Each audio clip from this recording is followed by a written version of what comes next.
warming up here. Are we feeding out to the folks? Okay, I believe that we are. Welcome back. This is the Who Moved My Freedom podcast on YouTube / Who Moved My Freedom. This is America's premier podcast. Bigger than Joe Rogan. I was just telling these guys. Bigger than Joe Rogan. The only podcast in America, the number one podcast in America talking about the Second Amendment, with a guy who has a mohawk and lives in Florida and does a podcast out of a van. If you put me up against any other numbers, it's not really going to be exactly that, but welcome to the show here. We've got our guest here joining us. Before we get into all of that, though, I want to remind everyone to go to hankstrange.com, sign up for our email list there. That's a good way for us to all keep in touch with each other. Lola puts out an email from time to time sharing deals and different things going on, as well as if you look around the site, you will see links to all the different places that we're on. That's under the Strangeaholics tab. Lola's got Lola's deals on there that she shares a lot of great deals. We've got merchandise on there, all that kind of stuff. So check out hankstrange.com. I appreciate that. Big shout out to a U.S. Law Shield.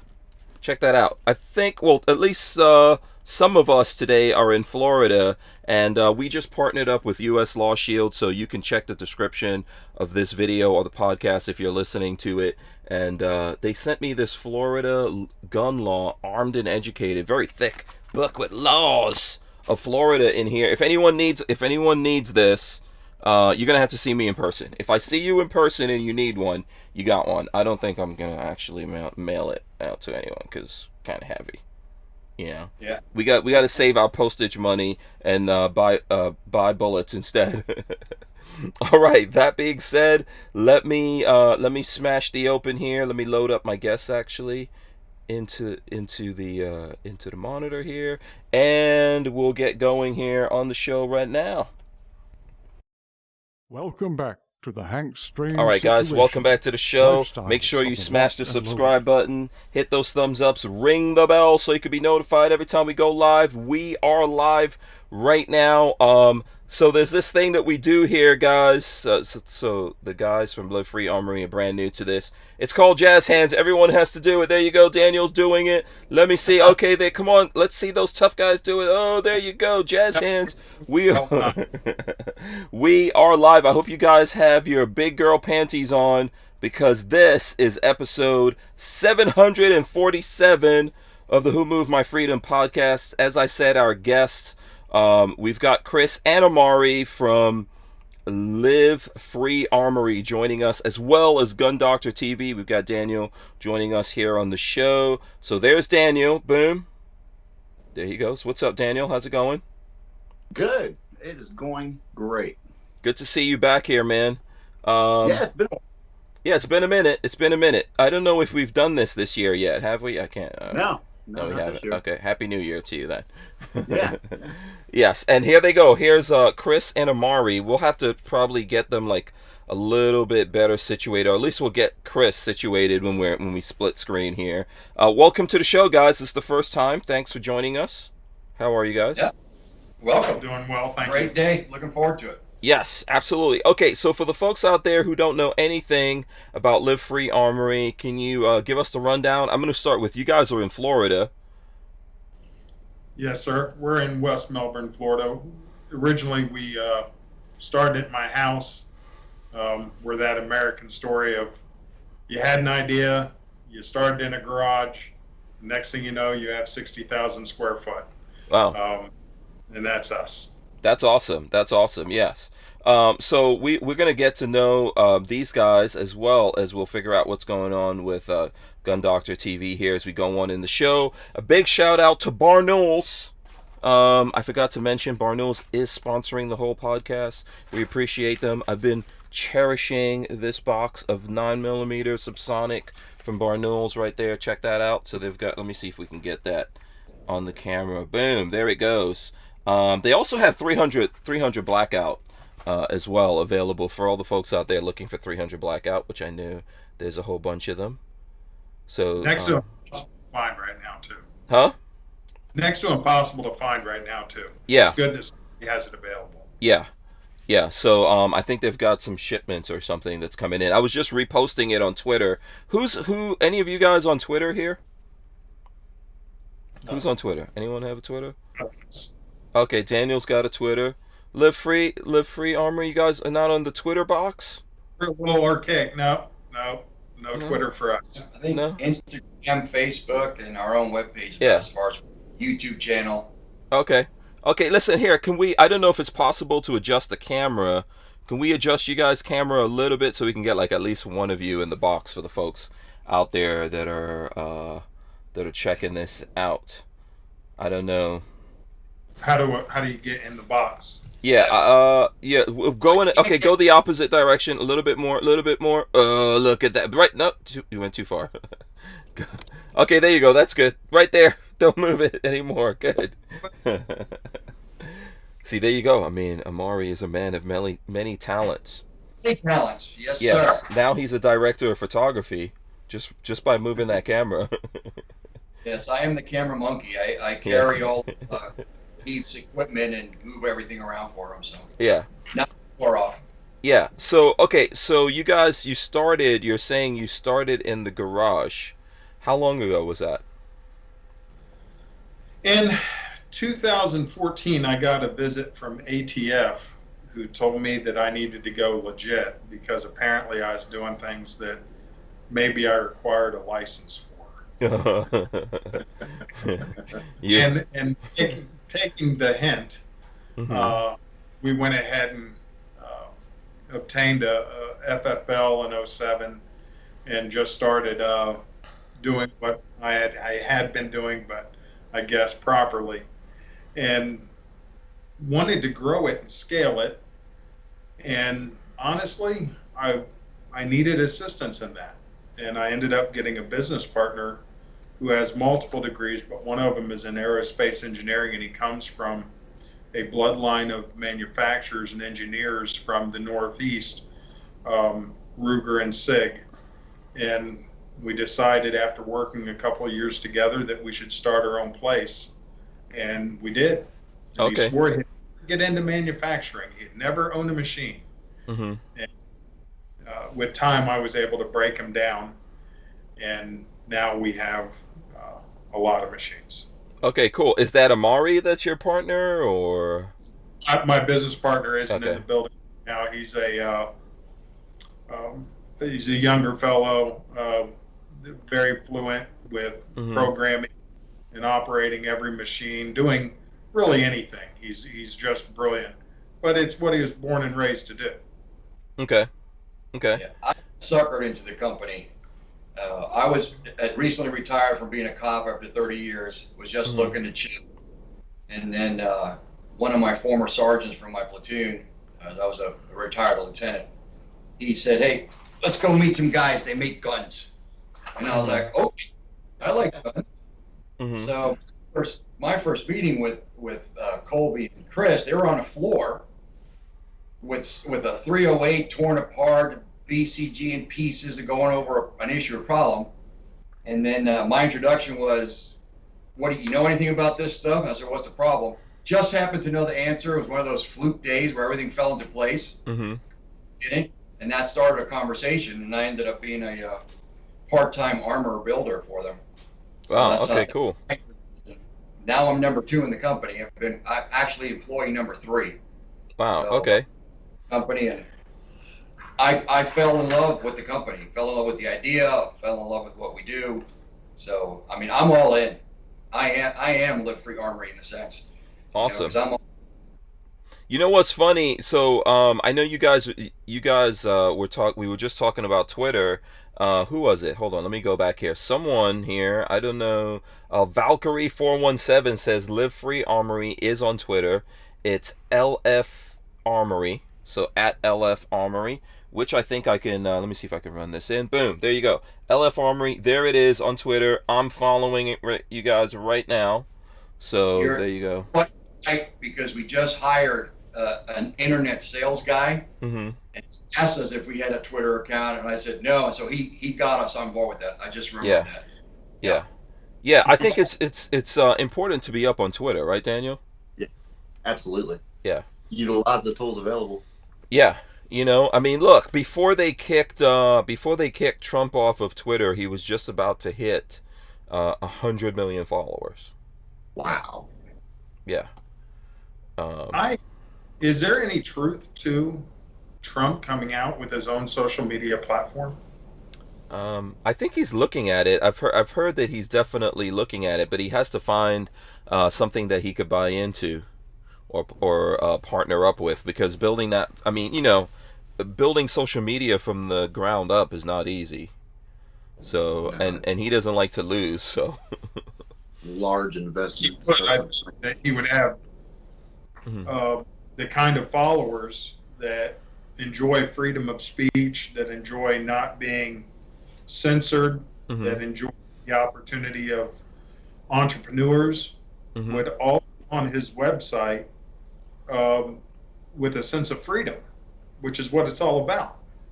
Yeah, I totally agree with that. I mean, I think it would be great for Trump to do a social media platform. I do agree with it, because I think, one, he could kick that social media platform into high numbers. Now, is he going to go partner with the guys from Parler or something like that? I'm not sure. What's really going on there? Huh? Maybe the My Pillow guy, and he making a network as well. If the My Pillow guy is going for it, then the two of them may partner up. I'm not sure if Mike Lindell? I don't know if he's doing his own social media platform. That would be cool.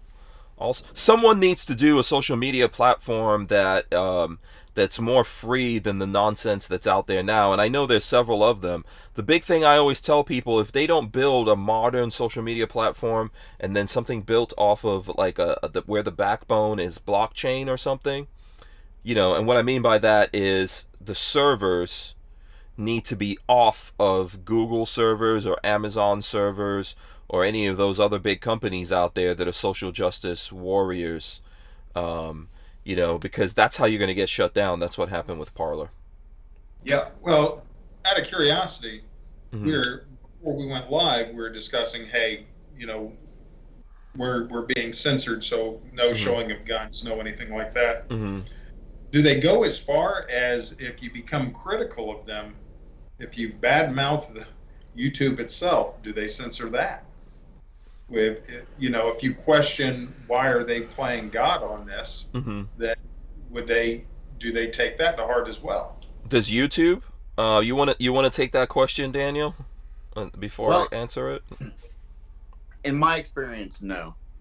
I haven't. I have personally made videos that are directly commenting on how terrible the censorship is on YouTube, and I've never, you know, suffered any consequences. But, you know, who knows? Yeah, I would, you know, so, yes, I think Daniel just gave a good answer to that. So far as I know for me, I've also done the same thing. I've made videos complaining about YouTube deleting my channel or other things that go on with YouTube, and I can't prove in any way that they've censored or that I've paid a price directly for that, but I can say that I'm definitely shadow banned on YouTube. So for example, this channel is extremely shadow banned.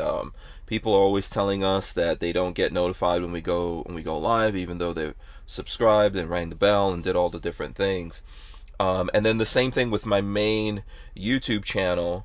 And when they actually came up with that rule that you couldn't handle firearms while you were live, I'm definitely not in the category of being like the big YouTubers out there that are you know, million plus subscribers or anything like that. They spoke to a couple of those guys, and they spoke to me because they said, this is what they said, that, you know, they realized that I was going live a lot, and they told me, we're going to be specifically watching you.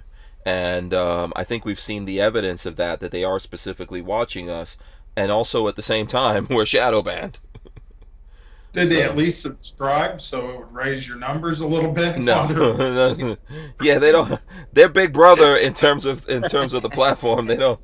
Numbers a little bit and make it worth my time. But they know what we're doing. They know what we're doing. If someone handles, we've had it happen a couple of times, man. They cut us off real fast. Yeah. It's interesting. It's interesting.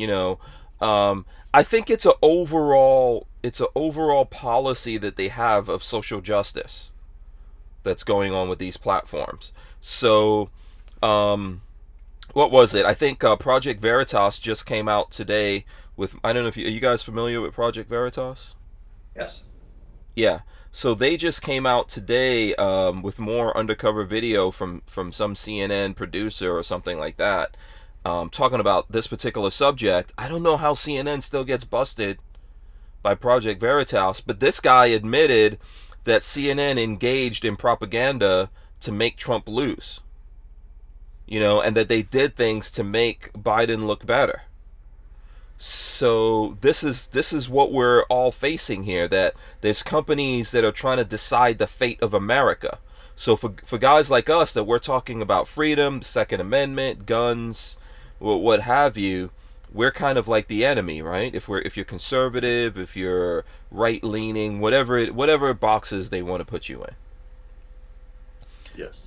Yeah. So I would say in that way, in general, we're all suffering from that, but it's kind of tough to see specific things. I don't think they go after someone if you specifically say YouTube, but if you shoot guns or you talk about certain things, you definitely your message gets pushed down for sure. Yeah, we just had a video canceled. We had a very popular video. It reached as soon as it reached 100,000 views, it got taken off.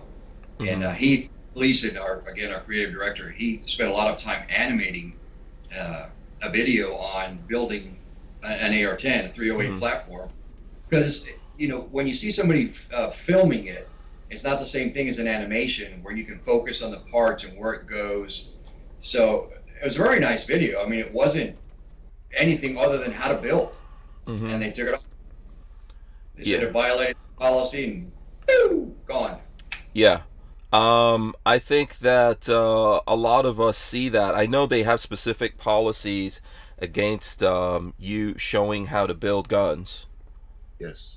And suppressors and things like that. So if you take apart a gun, build a gun, if you talk about that kind of stuff, they definitely have policies against it. So I'm assuming as a manufacturer, you guys aren't monetized, right? No. Yeah. Exactly. So I know I've spoken to some manufacturers that have said their videos have been just straight up deleted. And I'm trying to think. We've had a couple. We've had maybe 3 videos at the most that were completely deleted. Did you get any videos just completely deleted, Daniel? Yeah. You did? Was it a lot? I started off doing disassemblies and repairs, hence, Gun Doctor. Because that was the name of my gunsmith shop, and that's how I started on YouTube. So it turned into the cluster mess it is right now. So they just go ahead, Chris. You're the gun doctor, and focus on helping law-abiding citizens do repairs or fix or how to service their own weapons, and they take that away from you. As the gun doctor, what remains your subject matter? What is left for you to talk about? Good question. Besides this handsome mug, reviewing guns. We're laughing because you're so handsome. I mean, you're like a young Brad Pitt. So exactly. Yeah. So you're a review guy still. Yeah. Okay. At least they let you do that for now. You can't directly promote selling guns. You can't say, "Hey, go here, buy this gun." There's specific rules against that, but it's becoming a gray area more and more every day. So it's what can we do next week? Who knows? Yeah. So if you guys want to know from my perspective with this, and I think Daniel, just chime in if I'm wrong or it's different for you. This is affecting everyone in different ways. So if you've got your bigger guys that I talked about earlier, right? It's really big guys, 1 million, couple of million, or even 500,000. I consider that really big. Those guys, everyone's suffering from the top all the way down. But I think that a lot of times those guys have it a little bit easier because they have built in a bigger audience. So when they put up videos their videos don't do as well for sure. Like I'm looking at guys that have multi-million numbers in terms of subscribers, and they'll put up a video and it'll be tough for that video to get over 50,000 views. Exactly. Yeah. Right? Which is And, a fraction it's of their not just reach. gun channels. Huh? It's not just the gun channels. It's all across the board. Yeah. You know, I watch a variety of content on YouTube, and it's literally everywhere. It's not just attack on the Second Amendment. It's attack on the First Amendment. I mean, absolutely. Yeah. It's not just the internet. It's when it comes to tech, the internet, the different social media platforms, I know nothing. But when it comes to business and manufacturing, well, maybe a bit more. Yeah. One of the things that I wanted to do a few months ago, I didn't need to, but once in a while, you do want to finance something. You do want to keep your credit active. You want to get away from the banks as much as you can. So I said, you know what? I'm going to go out and lease a new forklift. And they ran my credit, and they said, Mr. Riedemann, because I already know my credit is about as close to perfect as a man can get. And they said, you are approved immediately. Any forklift you want, Mr. Riedemann. And I said, okay, I suspected as much. And I picked one out. And then they said, we're sorry, we didn't realize what you do for a living. It's no longer, and I told the guy, he was very apologetic, the sales representative, hey, we're sorry, that it very much upset him. At least he acted like that. And I believe him. He's a Second Amendment kind of guy. But I said, this happens all the time. So they straight up just dropped, they dropped the credit, or the insurance company didn't want to do it? What happened? Oh, no, it happens across the board. Don't think this is an isolated event. Right now, if I wanted to go lease a CNC, for example, or finance a CNC machine, which thank God we're getting, more and more away from, but pretend that you wanted to. 9 out of 10 banks won't talk to me. And it has nothing to do with the fact that it's not money related, it's not credit related. It's that they've taken a hard line and not dealing with these, what they would refer to as a sin industry. What I do is comparable in their eyes to criminal activity. They no more respect what I do than a drug dealer, and they won't. No, you better be in a financial position where if you want to buy a large number of CNCs or vehicles or anything else, you're just better off to stroke a check, because these banks don't want to talk to you. Insurance companies will not insure you. You'll get, all of a sudden, somebody will realize workman's comp insurance just drops you for no reason. It's anything could happen. You never know what inspector is going to walk through the door looking for a reason to cause problems. So you have to stay in this industry super clean. Yeah, I think that's Operation Choke Point that you're speaking about, which was intended to go after terrorists, drug dealers, etc. But then they lumped in the firearms industry, and they claim that they've stopped that, but that's obviously been going for a long time. I can count on one hand, and I don't want to get into it, but I promise, on paper, I am physically ugly as sin. On paper, extremely attractive. So, but that's the way to be. If you got to choose, if you have to choose one of those, I'll take being attractive on paper any day. and tell me no. And I have stories, but it would sound bad. They just don't like me, and they love me all the way up until the point to where they go, what do you manufacture? I try to dance around it sometimes and just say, whatever I'm contracted to make. And they go, well, what industry are you in? Oh, we're in the firearms industry. Well, at that point, the line pretty much goes dead, or they find a reason to walk away, or they tell you to get out. All depends on how you're communicating with them at the time. And I'm very accustomed to all of It has been going on. It has not stopped going on. Yeah. I mean, and that's a heinous form of discrimination. You know, we talk a lot about discrimination in America these days, right? I guess around the world, everyone talks about it. It's a human condition, but this is discrimination against, not mattering what your skin color is. It's against you making something for an industry that in America is protected by the Second Amendment. Yeah, that's what the discrimination is.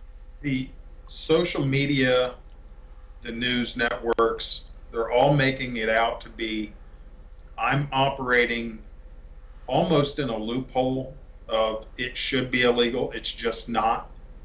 And this being a free country, they're going to elect to not talk to me and not deal with me. Mm-hmm. And that is, it sounds crazy because there's absolutely nothing illegal about what we do, and yet we're still punished. Yeah, I think it's happened. I've heard a lot of stories. First of all, PayPal banned me for life for being a gun guy. PayPal seized our account and made us sign a form that said if you wanted us to release your money, this was very early on. Mm-hmm. They made me sign a form that said I would never use their services for this kind of thing again. And then they released the money, and I was very lucky because they released it within like 2 weeks. Oh wow! And I hear they take much longer. Yeah, that's lucky. They banned me about more than 2 years ago. They won't give me the money back, and it had nothing to do. I didn't buy or sell a gun using PayPal at all. Basically, there's a company that sponsors the show, and they make Kydex holsters, and they paid me through PayPal, and that was it. That's all it took. That's it. Yeah. They don't make guns. They don't sell guns. You know, but they make holsters. So They're guilty by association. yes. And there was another story. There's another, and this happens to be like a holster manufacturer. There's a guy that I do a lot of stuff with, Andrew's Custom Leather, and he makes leather holsters. And his bank that he was dealing with, I think he said for like 30 years or something like that, they froze his bank account because they realized that he's making leather holsters. And they were like, we don't know if this leather that he's getting is legal or not. And they froze his accounts. Legal leather. Yes. So, Wow. I guess their thing that they were saying is that there's maybe hides coming in from animals that are illegal. Here's the problem. He doesn't import hides. He doesn't go out there catch anything. He doesn't make the hides. Another company does, and there's other branches of the government that would deal with that. So when he buys those hides from those companies, that's already handled. That's none of the bank's business. They were just being nosy. If he was in the business of making belts, boots, or purses, this would have never came up. No. But he made holsters, and it's too close to home in the firearms industry, and they decided to distance themselves from him. Yeah. And right now, it would be very difficult for us to go down the same road we've gone down, because if you're not in a position where you are a cash business, you become dependent on the banks, well, they could stop a company from growing, because everybody starting a business needs capital unless your dad's rich or something. And just think of all those companies that would have been, that maybe had a good idea, but it's not going to ever happen now. Banks don't loan people like me. Yeah. So Ken from K&M Arms is watching the show. Shout out to Ken. We had him on last week. If you guys haven't seen that, you can check it out here on the channel. Ken says bank with Chase, they are gun friendly. That's interesting. I didn't know that about Chase Bank. Can you guys confirm or deny that? Do you have any experience? We're actually thinking about switching to Chase. I'm not going to mention. You don't want me to mention the bank we do business with now. Would that be wrong? I would say let's just not. Yeah, you don't have. Yeah, you listen. We don't want to do anything to make your life worse. Okay, so don't do it. Listen to this. So they joined another bank, and they were consolidating banks, and they left a bank empty on a decent corner that had good traffic. And I thought, you know what? Why not buy the bank and turn it into a pro shop? Mm-hmm. So I went to the bank and I said, listen, I see how much you want for it. I'll put 50% down in cash, and you carry the other 50% and I'll pay it off in 60 or 90 days. And I'll just buy that building and we'll be good to go and we'll turn it into. And they looked me in the eye knowing that this is not a big expenditure. They said, absolutely not. We won't loan you any money. And I thought, are you kidding me? I mean, what you're saying doesn't make sense financially. I'm a sure thing. And they said, no, we'd rather not. And that's the day we started conversation that we were thinking about switching to Chase. And we put man hours into that. We went in there, looked at it, looked at the walk-in vault, thought this is make a good storage container for serialized components, being able to lock things up, thinking about turning the drive-through into, well, we'll clear that out and try to see if we can get the right air systems in and turn it into maybe a little shooting range. Mm-hmm. You know, just a little 10-yarder. Yeah. It all makes sense. What you're saying makes perfect sense to me. I don't see an issue with it, you know. Well, this is the weirdest thing I've ever heard in my life. And they just, and it goes on and on. I'm telling you, I'm sure somebody in the industry is going to go, yes, what Chris is saying is right. We too have seen this, because I can't be the only guy on planet Earth that is being shunned. Yeah, I've heard stories. Let me get this. The Gun Snob says, what about companies that actually have both government contracts and sell to civilians? Are they still able to get financing easily, being as they supply the government? Anyone has? I wouldn't know, because I don't know how that kind of stuff works behind the scenes. So I don't do business on government contracts right now. All we do is, when somebody comes and says, make this for me and let us swear that we made it, and Chris, you deny it 100%, I go, okay, as long as, you know, check clears.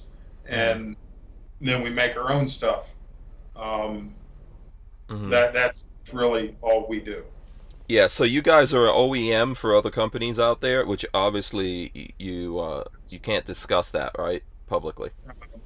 Not if I don't want to violate the NDAs I have with them. Right. Yeah.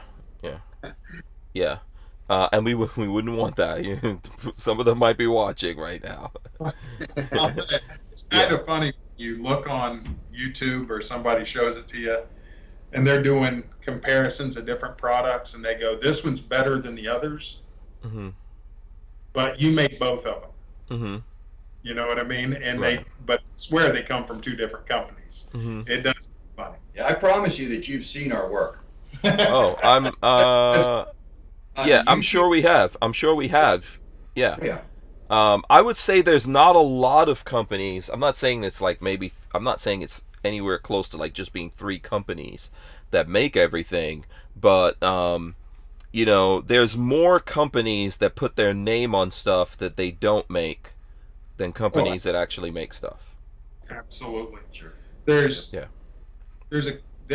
a couple decent sized manufacturers here in Florida, and I like to think we're one of them, but there's another big one over on the coast that everybody knows about down in Naples. And it seems like in the products we make, between the two of us, we take up a lion's share of stuff I know about.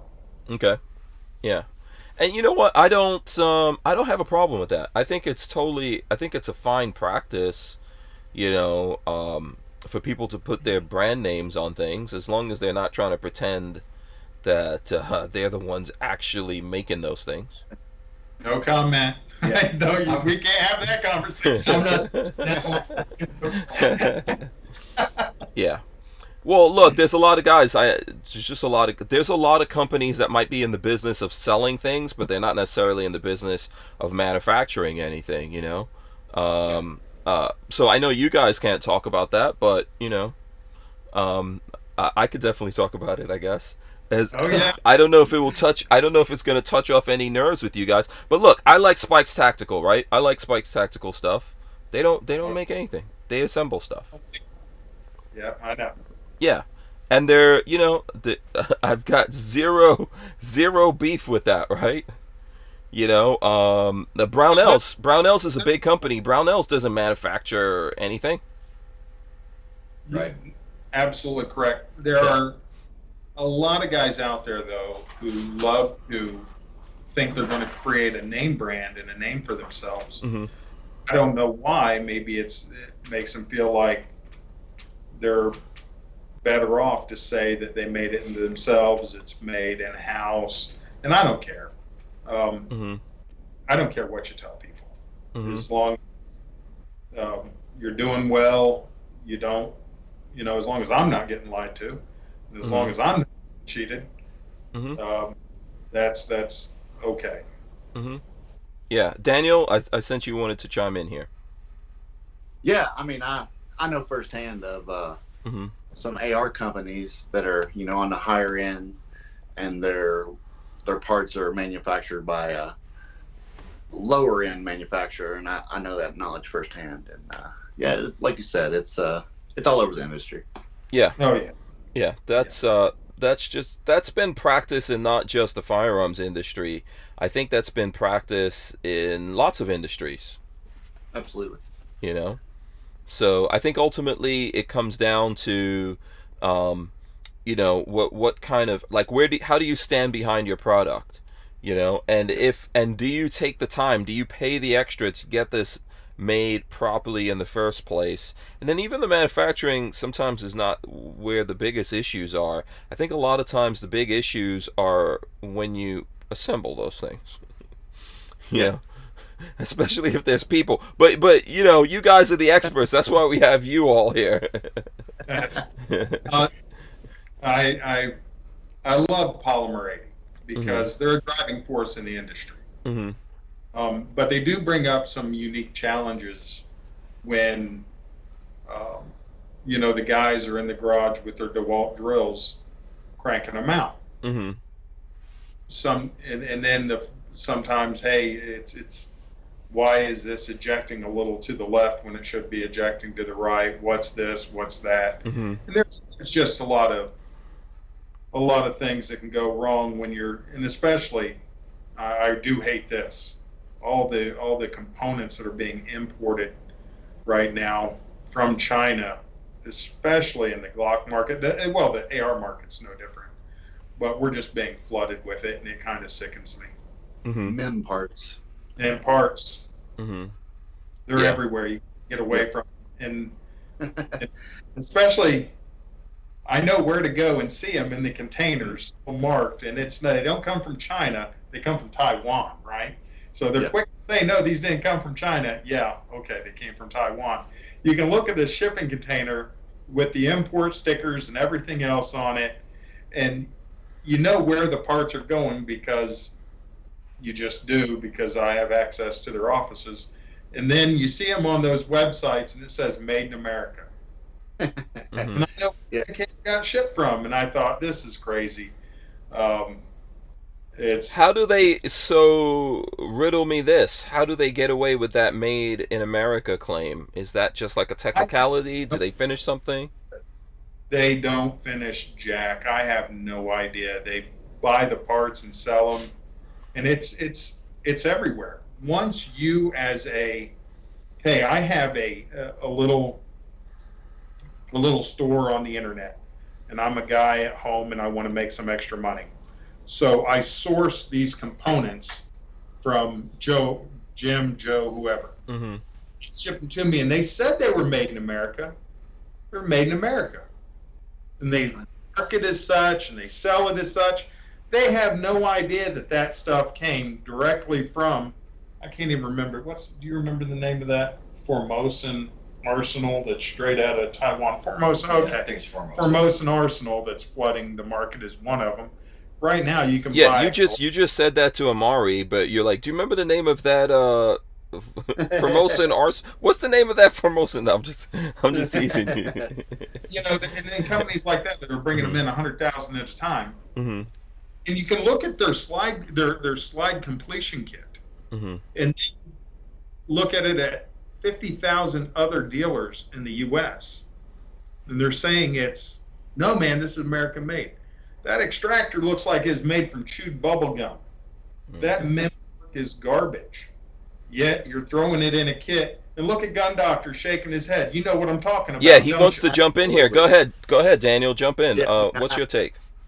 I build AR-15s, pretty much all day long for hours and hours a day, and I see a lot of MIM parts. And I'll tell you, if it's a black plastic coated spring, or it's a gold buffer, or it's a black painted buffer, you smell the Chinesium in it, and the first thing you should do is throw it away.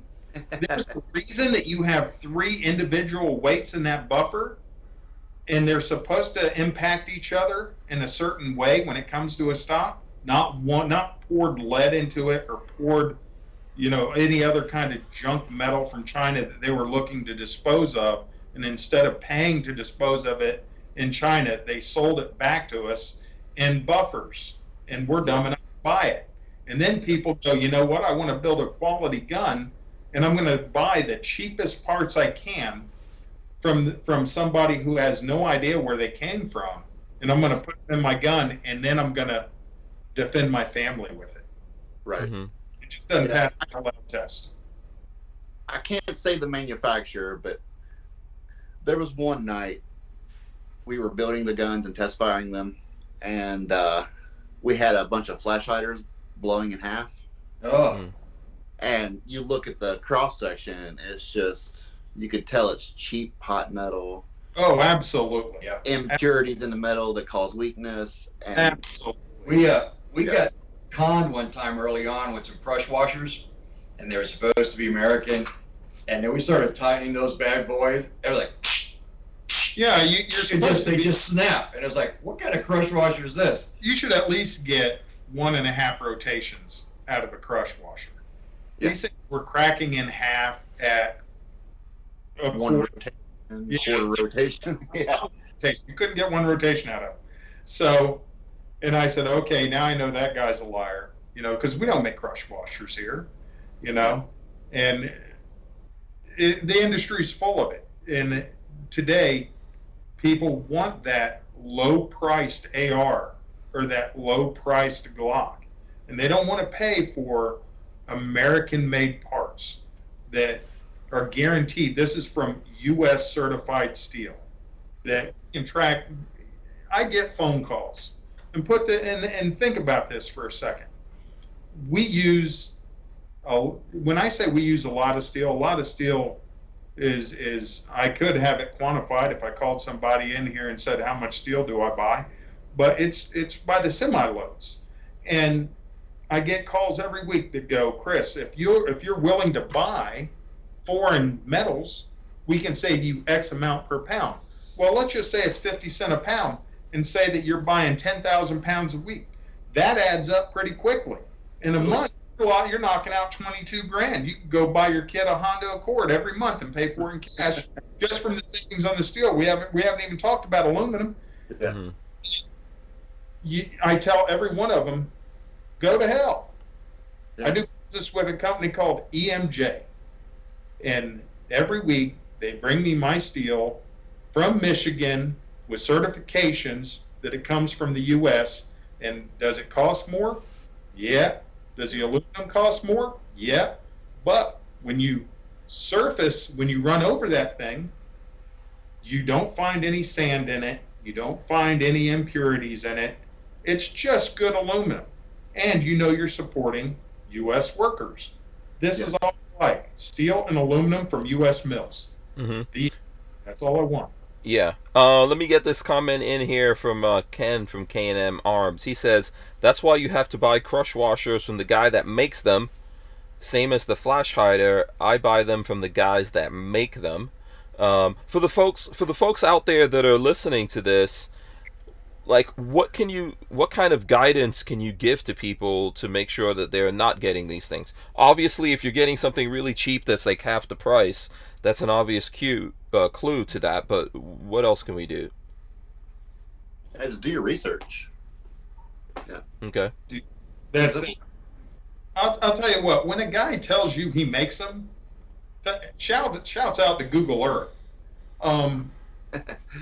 Tell me where you make them, and I want to pull up. The first thing I'm going to do is pull up your address, and I'm going to see, is it a house, or is it a building? And if it's a building, is it zone light industrial or heavy industrial? And it only takes a minute to look. A child would be able to figure that out. If you got a chunk of a strip mall, you're not zone light industrial. You're not zoned heavy industrial. All you're doing is middleman and stuff. Mm-hmm. It would be so easy. I do business, and I used to do business, and on occasion when I need things, I still do. There's a real good guy. I like him a lot. His name is Jesse Sosana, and he is from ADP, 80P. Just a good man. And I went to go do business with him, and the first question he had is, I want to come to your facility. And I said, great. We'll just fly, because I was meeting with him in his home state. I said, we'll fly into Orlando tomorrow together. I'll have a vehicle pick us up and take us there, and then you can tour our facility, and then I'll have him carry you back. And the question was a trick. He's looking for me to say, no, we don't allow tours, no, and get him up with some BS answer. But when I was very inviting, well, he didn't even wait for the trip. He just said, here's an order. Mm-hmm. Yeah. He wanted to make sure he wasn't being middleman, because he's very smart. And that's how he gets through all that nonsense. And I've taken that little bit of a lesson. And now when somebody says, hey, go to the guy who makes the crush washers. Hey, go to the guy that makes the muzzle devices. Well, give me his phone number. Let me call him. I'm 90% retired anymore. I'll plan a little trip. I'll fly out there. And anybody that makes things tend to be proud of what they make and what they've been able to accomplish and how they've been able to grow. And, man, they like to show off. Hey, you want to see my whole system? Look at how we have it laid out. Look at how we care about efficiency. Look at how we like to look at productivity. Yes, look at all the certs that come in. Look at how we track steel from the beginning to the end, so it shows every human that's ever touched it, what machine it was on, what tools were touching it. And, you like to show things because you're proud. You grew it out of a garage. I don't care what state of growing you're at. People like to show what they're capable of.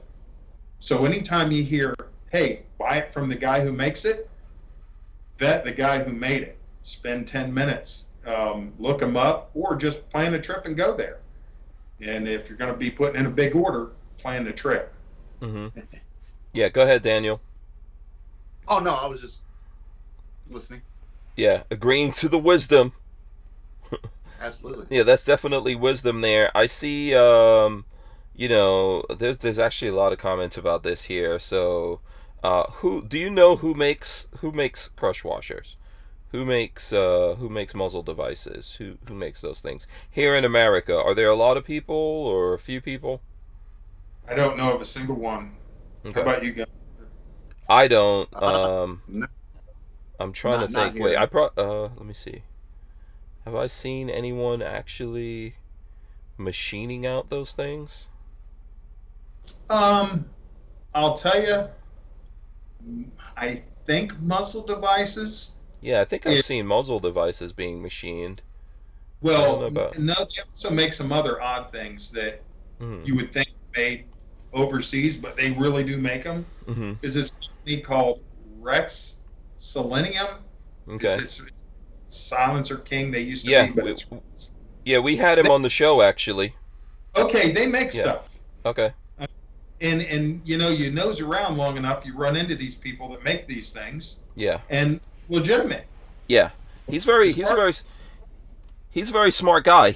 We actually had him here on the show talking about something that I was going to segue into next after we talked about the manufacturing thing, connected to our conversation about what's going on with banking, Operation Chokehold, etc. There were people talking about cryptocurrencies. We actually had him on the show here because you can buy his suppressors using Bitcoin.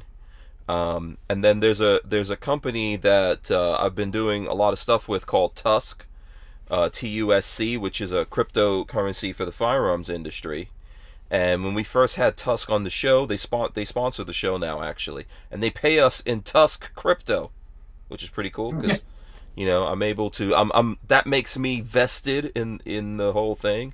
And I'm able to track it, and that forces me to figure out how everything's working. But we had him on the show talking about this. Have you guys thought about that? Because I think that as time goes on here, this is where the industry, or at least one of the places that the industry is going to have to go to in order to actually stay alive here and do business and have people buy things from you, be able to trade, etc. Why do you think we'd have to go away from using conventional currency, or do you just think the banking will stop wire transfers to the gun manufacturers? Yeah, I think it's because of what the banks are doing, right? This is an easy place. I mean, these are corporations. They're not just in business. They intend to be, like I said, social justice warriors. This is what we have from a lot of businesses that exist, and we've all seen it from the banking side of this. Right, and they're obviously being allowed to discriminate. When you refuse to engage in lending with someone who has the credentials or the credit score, the wherewithal, they're a legitimate business doing a legitimate business that's actually even protected in the Constitution. That's definitely, without a doubt, to me, discrimination, and that's where they will cut everything off, and that's dangerous to me. I kind of look at it as. What's a dollar? Mm-hmm. A dollar's a dollar because we think it's a dollar. It's really a piece of paper. Yeah. Right? $20 bill. It's a piece of paper, but we think we give it the $20. So I think people are just losing faith in the system. We really have nothing to back it up anymore. We got away from the gold standard, a long time ago. Mm-hmm. So they're looking for something that might be a little bit more secure that they can control a little bit. So at least the Bitcoin stuff, I think, is more like a market value type thing. Versus, today $20 might be worth $10 tomorrow. Yeah, so, I think it's also. I agree with that. I think that's very good. But I think it's also an effort to decentralize for those reasons. So things being centralized where the government controls it and then a few companies and they could do all of this stuff, it's scary to a lot of people these days. So crypto represents decentralization away from that. It's safe. In a lot of ways, it's safer than what the government's doing with the dollar. Right now, they're just printing money and sending out checks to people, and everyone's just enjoying it. Well, every single time you cash one of those checks, it devalues the dollar, right? Absolutely. Yeah. I don't know, Daniel, have you looked into any of this crypto stuff, man? Yeah, actually, I think it could potentially be the future of how the industry does business. There's risk in it as far as, it is a digital currency. If the lights go off, Mm-hmm. where's your cash? But, like you said, there's a lot of banks that are actively discriminating against the industry and denying us the ability to do business. Yeah.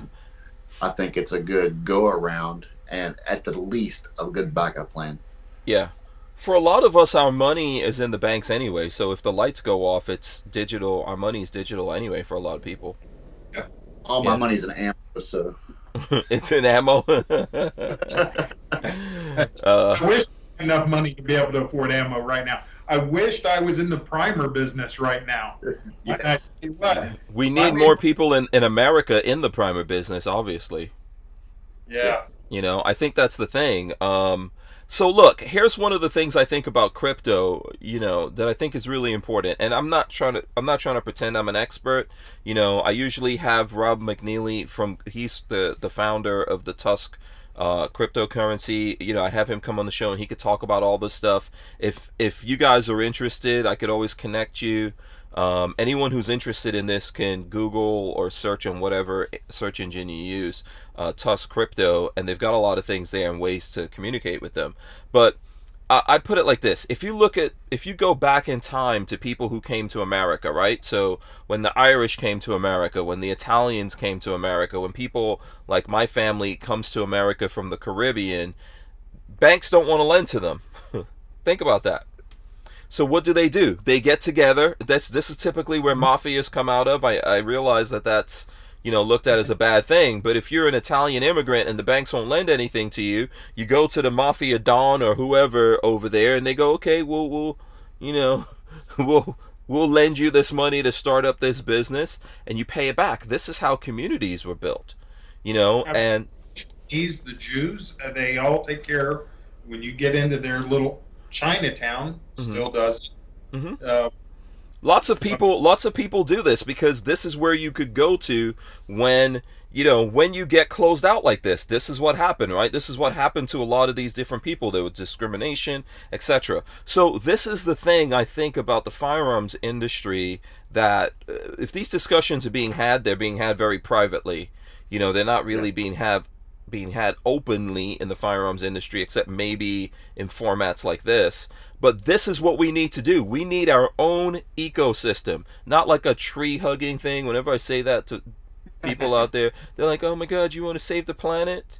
Yeah. Most gun guys actually do care about the environment. A lot of us live like I do out in the country. But when I say ecosystem, we need our own economic system where the money stays within our system, where we're borrowing and lending to each other and doing business with each other and enabling the business to be done with each other. And then other people can't come in from the outside and close us off. It sucks that it has to be that way, but it's what it comes down to when you're under threat. Yeah, I agree. Our own 2A infrastructure. Yeah. So, you know, you guys being captains of industry, Chris and Armory, what do you guys think about this? I'm more concerned about the driving force making people think that the banks should not lend to us, than making the banks think it's a good idea to distance themselves from us. I'd like to see what we're talking about earlier, maybe before we went live, with somebody like Donald Trump with the My Pillow guy, getting a social media platform where we get our freedoms back, where we're not afraid, where if I said, hey, look what I got, and I wanted to show something that was safe and empty and discuss it without having your podcast shut down immediately because they're watching it and censoring you.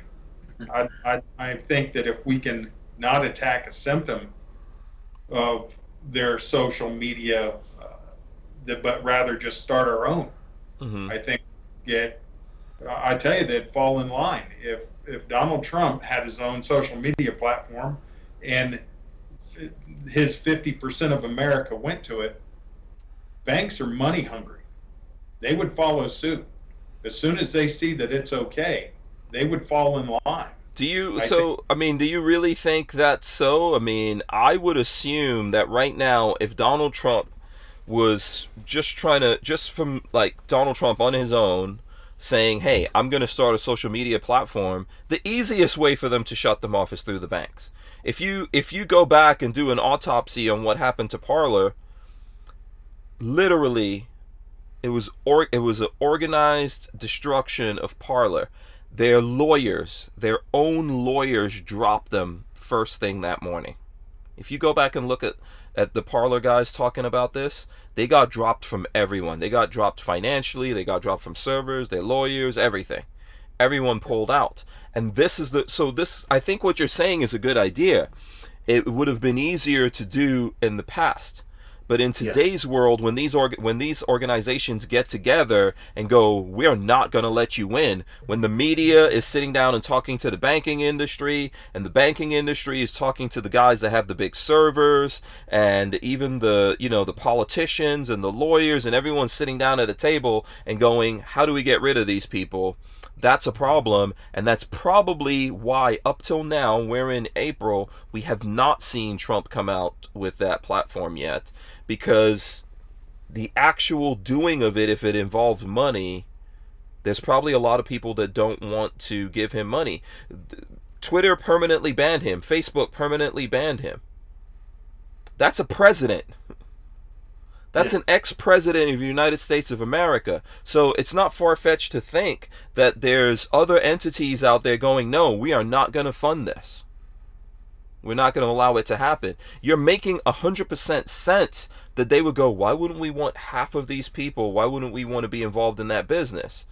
Why do they deny you funding? Same reason. Right now, at my level, I'm okay because on a cash basis, I can afford it. I'd like to think that Donald Trump and a couple of his buddies don't need funding.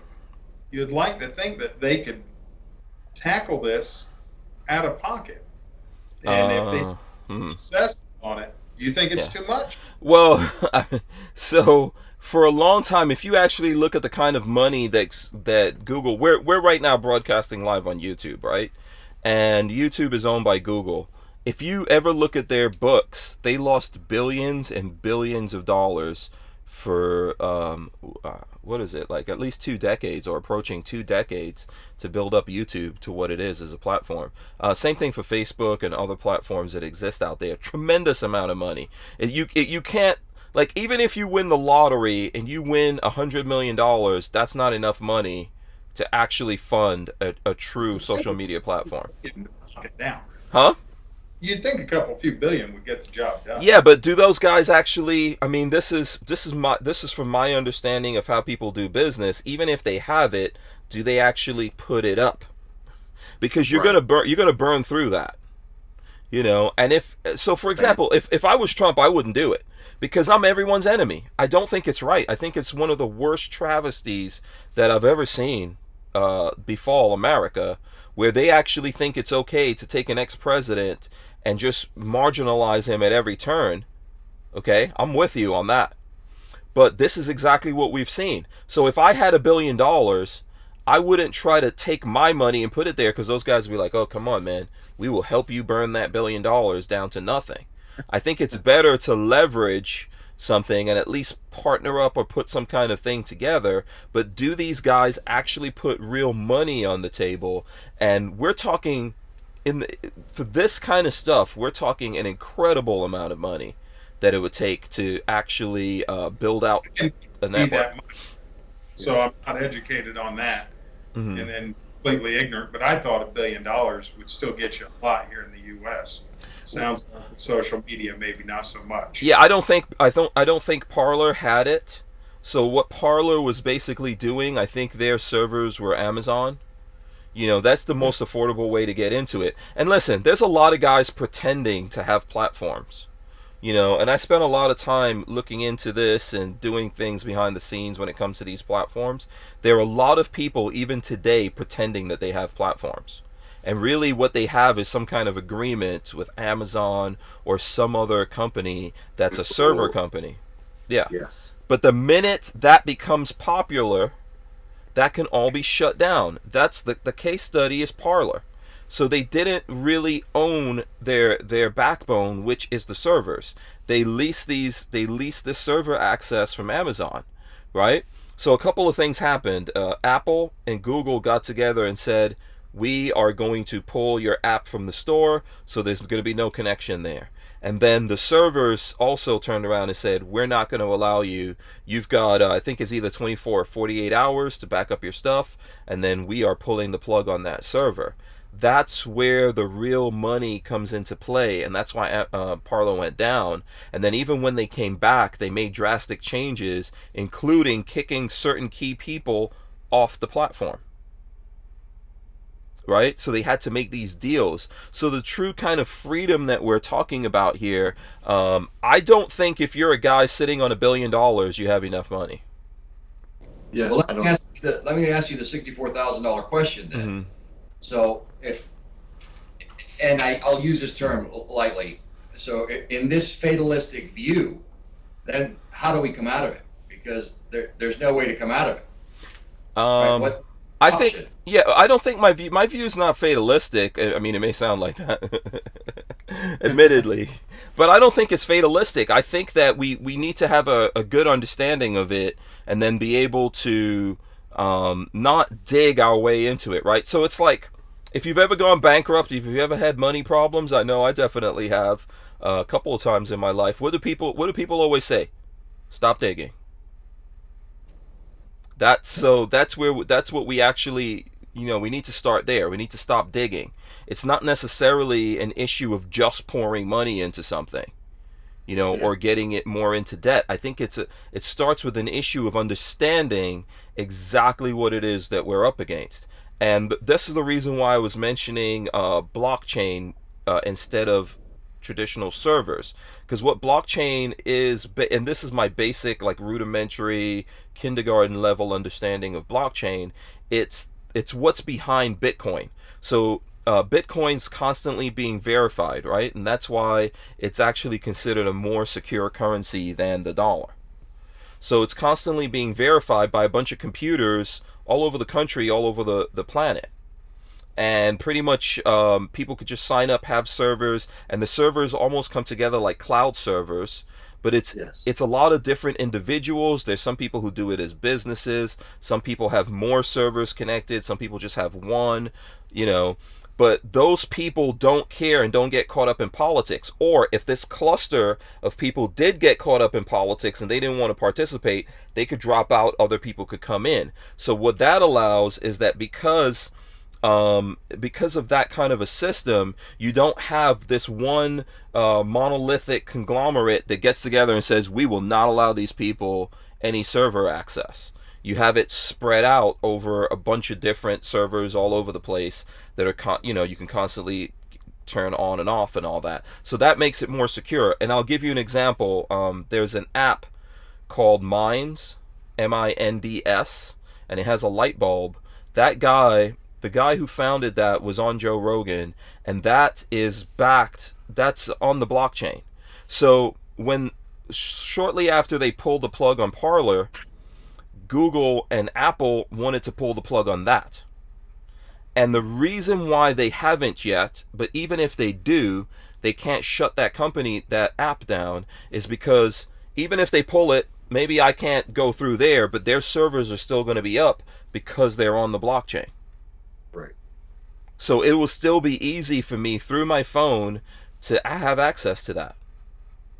Right? I could just go through my browser, go in there, make a bookmark on my screen of that browser, go in there, put in my password or whatever, and get into it. So they can deny them access to the phone apps, but they can't actually stop it. And if you think back years ago to when iPhones first came out, this is what was going on between Google and Apple. They wouldn't give Google an app.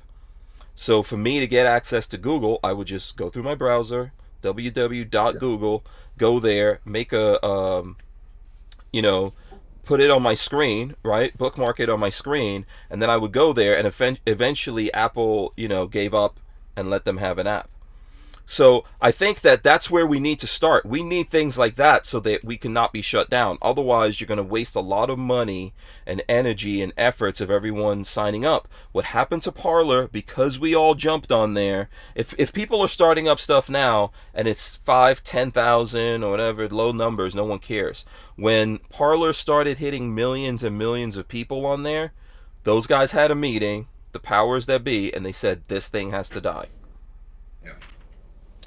So I think that's where, if it was me doing it, it's like you wouldn't just jump in as someone in the industry. You wouldn't just jump in there. You'd be like, hey, I need to know everything that needs to get done in order to do this. And I would start there, because if we could make sure that we're securing it on that level, I think we're good to go. If I see Trump just jumps in with Parler, who, to my understanding, they still don't have their act together, I'm going to be like, oh, so he's just going to do that. Everyone's going to go over there. They'll shut it down again. I want that thing they can't shut down. Is that you say you have a kindergarten education on this, then I guess I'm nonverbal. And all it's telling me is I need to operate at my level where I'm comfortable, which is just manufacturing. Yeah. And everything else about my thoughts is just ignorant speculation, because I would have thought, how hard could it be? But that's obviously a statement made out of ignorance. No, it's understandable, though. I think you're making a good point. Why haven't we done this already? Why haven't we looked into it? What are we up to? That's a counter. I mean, right now it just seems that everybody's upset, but nobody's doing anything to counter. Mm-hmm. I mean, the leaning to the left, we're almost hitting the ground because we're bending so far. Mm-hmm.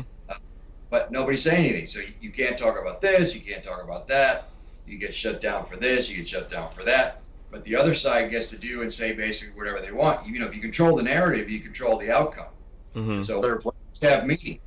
Mm-hmm. So it's the reason I said about fatalistic view is just so what are the options? And obviously you presented one. I'll tell you, and it's not just the firearms industry. You're here in Florida, as we discussed. Mm-hmm. You see what they're doing to our governor. Mm-hmm. As soon as you step out of line and disagree with mainstream media, they want to censor you and ban you. Yeah, this is how everything is being done nowadays, and it's crazy. So you know what? Recently, I think in Minnesota, I could be wrong. I think it was Minnesota. There was a shooting, right? Yes. And this particular place, most of the people that run the politics in this place are black people.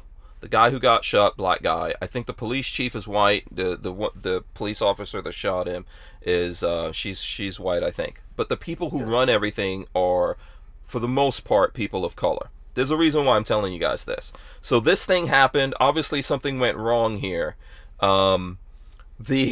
There's someone who sits on this council, because typically who runs a police department? The mayor of that city. Yeah. Right? And the city council. So someone on the city council said, and when I was looking at it, it looked like a person of color to me, right? And he said, look, we have to do our due diligence here before we can't just fire someone. We have to go through some steps before we do anything. They did a city council meeting and they fired that dude for saying that. That's the world that we're living in. I think right now the police chief has quit. The police officer has quit. I'm not taking sides. I have no clue what happened other than what I've seen. And from what we're hearing, the police officer, she thought she was reaching for a stun gun. She shot this guy with her actual service pistol. It's a mess. But we're living in a thing where even common sense of let's investigate this and see what happens, even though most likely that's going to lead to the fact that we're going to fire this police officer, that is out the window.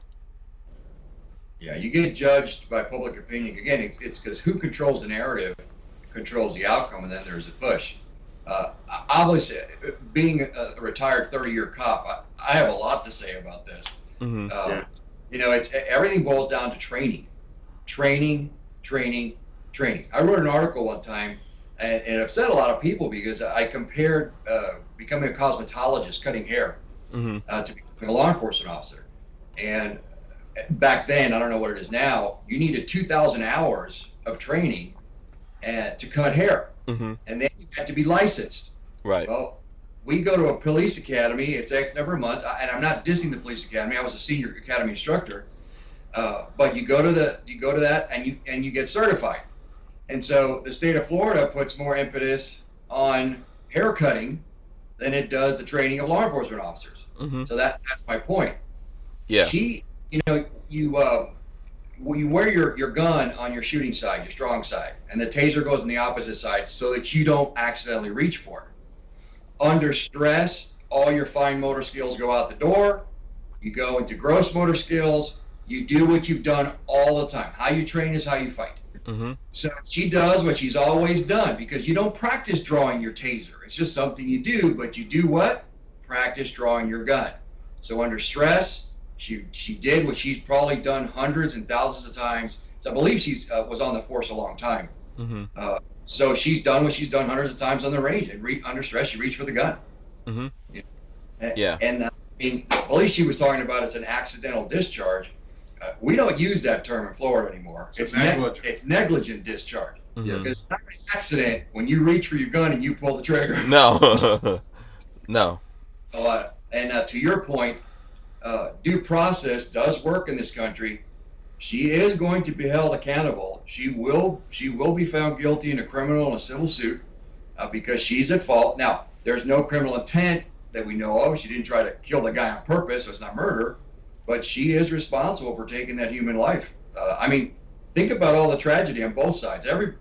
Several lives are ruined here. Yeah, absolutely. I mean, without a doubt, it was a perfect storm type of situation that everyone. I'm not sure what was. Like I said, I don't know everything happening there. I don't know why this guy was trying to leave or whatever it is.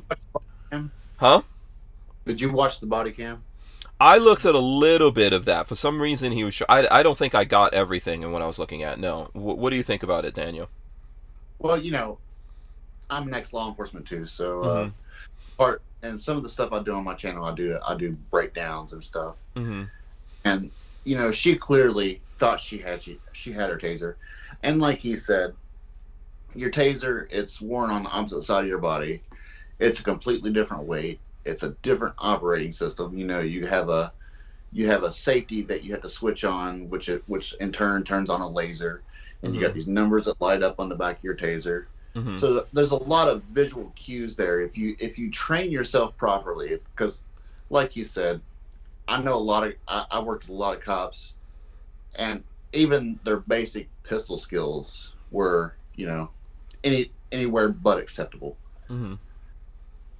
And I think if you're going to carry a less lethal device, I think you should go the extra mile, even if you have to do it yourself, and get trained up, practice drawing that, and take it upon yourself. Because in the end, it doesn't matter if you're wearing a badge. It doesn't matter what department you're with. At the end of the day, you're responsible for the actions that you take. Yep. Mm-hmm. Well, I disagree with you there. This lady meant to do no wrong. No, she clearly said taser, taser, taser. She was an honest. It was an honest mistake. I believe it was, and I've seen this happen before. Yeah, you got to give law enforcement the benefit of the doubt, and there's no way to believe that there was intent here. I hope she's not criminally prosecuted. Now, if they want to fire out of some kind of, hey, you just screwed up too bad and we got to let you go, understandable. But I hope to God, and I'll pray that she doesn't end up getting any kind of criminal charges for something that there was no intent. Yeah. I mean, look, so I would say this. I would give almost, I'm saying almost everyone the benefit of the doubt here. I think for sure mistakes happen, and this more than likely was a tragic mistake. But there's so many different parts. If that's your kid, if that's my kid, and you made that mistake, you can't do anything to console me or appease me.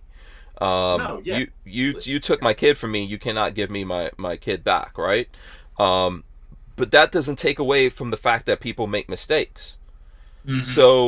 So obviously this is a horrible mistake, which, the price that she has to pay for making a horrible mistake has to be as equally as horrible as what the mistake was, and that's going to happen. Yeah, that's going to happen. She's going to pay the price for that. I don't, like you just said, Chris, I don't think that's a thing where you prosecute someone, like saying that they try to murder a person. Okay, I don't think it rises to that. But she made a horrible mistake. You cannot pay back those people for their kid, but you're gonna have problems. Probably the end of her career, right? probably this, like, in these days, no one forgets anything. So a thing that's going to travel with her for the rest of her life, maybe, rightly so. And now the city is going to pay for that, right? The city's going to pay for that. Yes, it already has. Yeah. They looted 20-some stores before we started this podcast. Yes, and the people of that city are going to pay for it as well. And a lot of this, to me, it always comes down, like, no one looks at this and sees that this is a place that's, I don't know if we keep putting this stuff into the box of this is like systemic racism or whatever. I think that it comes back to police officers aren't being properly vetted. They're not being properly trained. They're not properly compensated and retrained throughout their career as police officers. We don't do the right things to maintain a lot of police officers out there, people in law enforcement, are good people, professionals, but we don't do what we need to do to retain those people that have that high amount of professionalism in the job. They leave and go other places because it's not a big enough reward for that, so there's all these things that we do, and it's on us. It's just like blaming people in America being, dying on guns. The gun is an inanimate object. It's a thing that human beings do, and we're going to use guns, cars, knives, whatever we can get our hands on to do stuff. So if you're going to blame all of this, you have to blame it on all the people in this city, in this town, that are right now trying to figure out who we're going to fire, how we're going to deflect this off of us. And it's basically their responsibility. So many different things. Why are you using a taser that's even going to feel or function like a firearm? Right. And the original taser, I could see this mistake being made more with the original taser, because the handle was, it was the same size as my Glock 17. It was about the same overall size. And then the X26 came out, and has this little small handle. You can only get one finger around, and the other finger goes in the trigger well. And there's a lot of differences there. The feel, the way you aim it, everything's different about the taser to your firearm. Okay. Yeah. I think it's just a lack of training. And like you guys said, I think in a criminal court, the state would have a hard time proving intent. But in a civil court, she's definitely going to pay for it. Oh, no, no, she's screwed. Her life is ruined, It's the agency and community that's going to... You have to remember there's culpable negligence, and that's the point that I was getting into. Yeah. There is enough criminality there. And again, every crime speaks to intent. But you can't walk away on criminal charges from, I didn't mean to do it. You're still responsible. Right. Yeah, you still did it. You push the guy because you're angry. It's not a self-defense situation. He hits his head in the bumper of a car and dies. You're responsible for that. I mean, you didn't mean to do that, but you're responsible for that. So I'll have to take exception to my honorable panel. I don't think it can happen to anybody, but I do think she's going to be found culpable. Yeah, without a doubt, she's going to pay the price for that. Just like the family is going to pay the price that they don't have that person there. And I don't, some people, when these kinds of things happen, people get into, oh, this was a good guy, bad guy. This. Here's the point, the big point that I'm making. We are the ones responsible for everything, and the way that we do things is the biggest fault here. When stuff like this happens, the people who should take fault are the people who are running that place. They're the ones responsible. You're running this. You're like, police departments don't just exist on their own. They have bosses. There's all these people who are doing things. If we have a problem with the police department, you can't just blame it on the police officers in that department, right? There's more people at fault here. What were the requirements? What were you guys doing? How'd you wind up in this situation? It always boils down to the least common denominator, So all things aside, let's forget about this incident. Let's just talk in general. They go for the police officer. They go for the deputy. We solved the problem. We fired him, and they move on. You forget that officer had a sergeant. Yep. That sergeant had a lieutenant. That lieutenant had a captain. ultimately, if you're the sheriff, one of the 67 counties here in Florida, you're responsible for everything that happens in your department.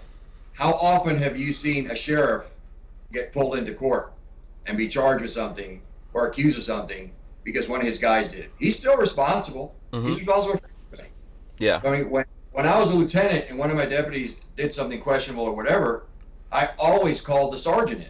And we had a three-way conversation between me, the sergeant, and the deputy, because it was like he doesn't operate in a void. Yep. He has a supervisor.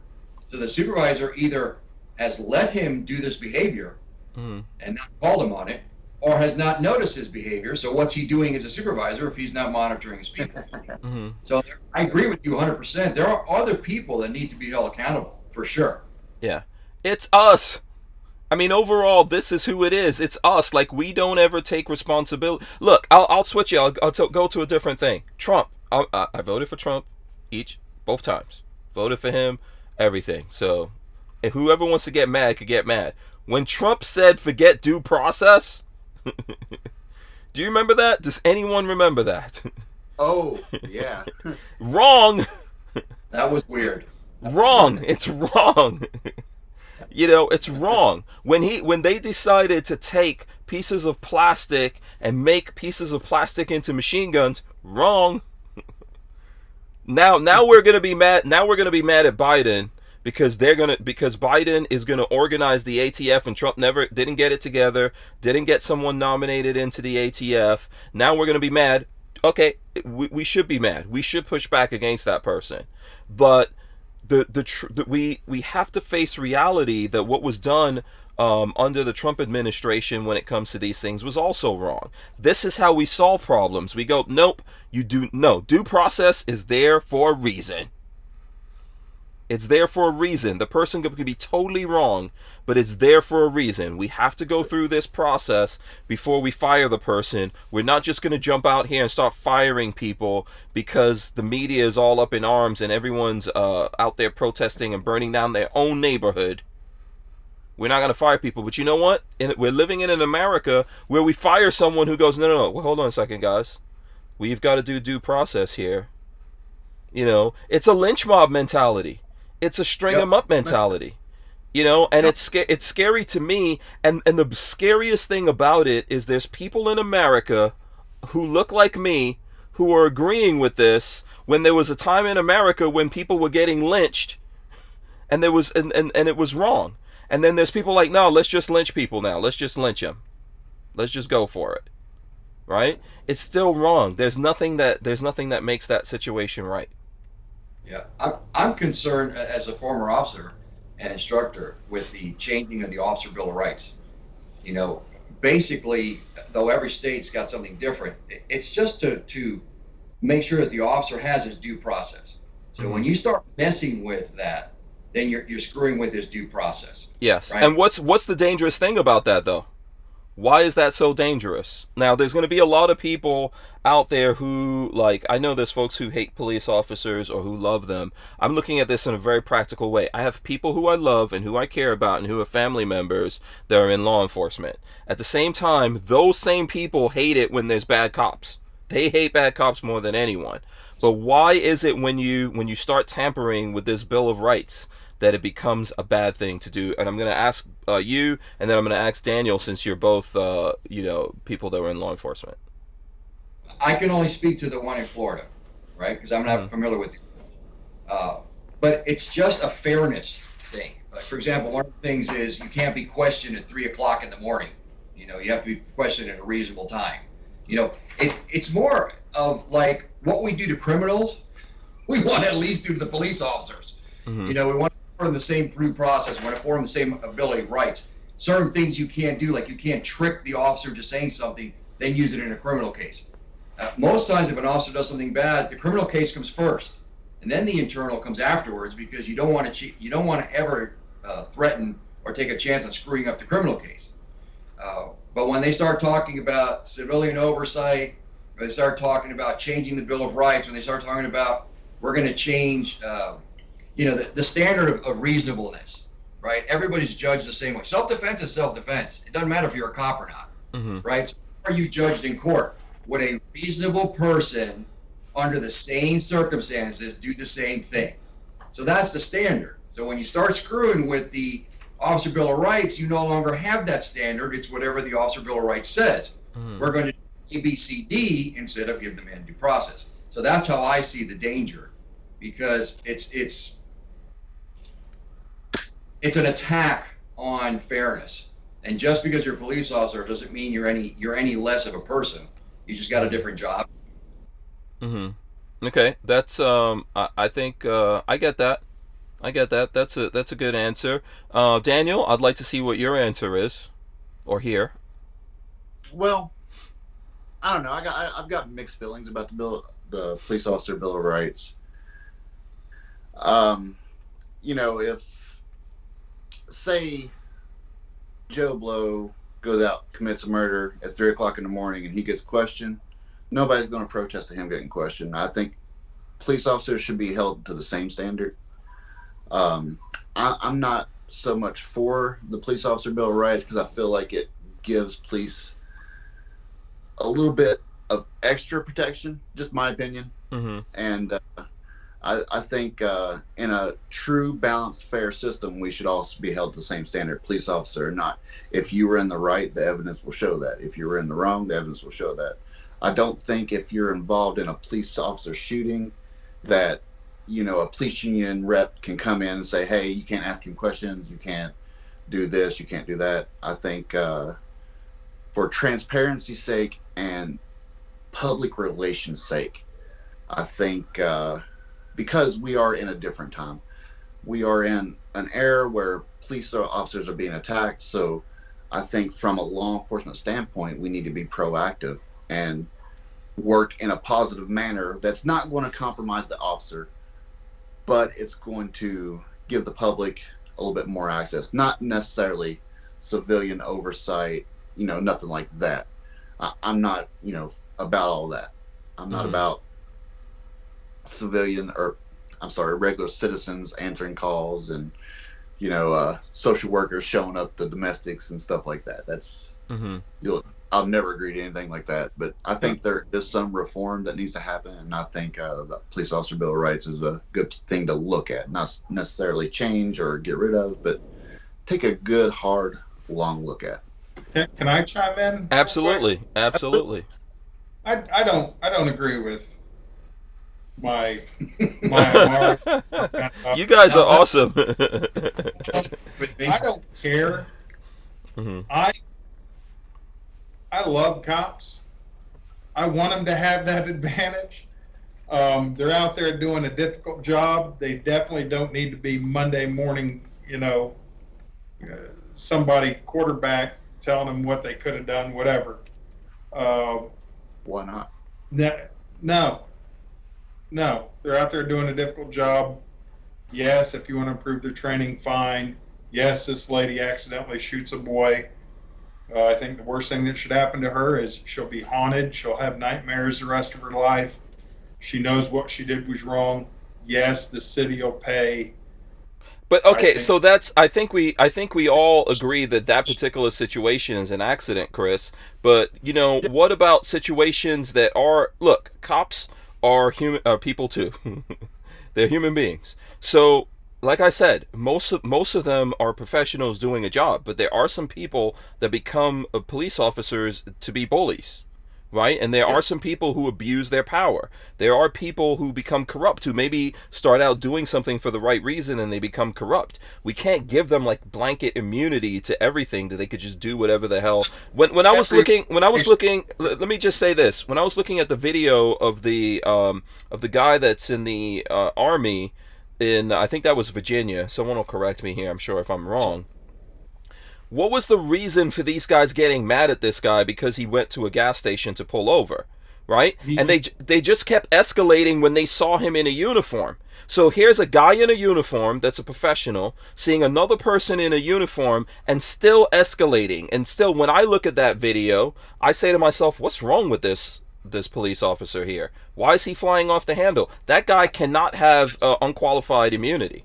I have to agree with you there, because I never had a problem with pulling somebody over and they put on their flashers, they drove the speed limit. Here's a dark place. pulling into a parking lot of 7-Eleven or whatever. I never had any problems with that stuff. That's just common sense because I have 3 daughters, right? So I don't want any cops or not. I don't want somebody pulling her over in the middle of nowhere.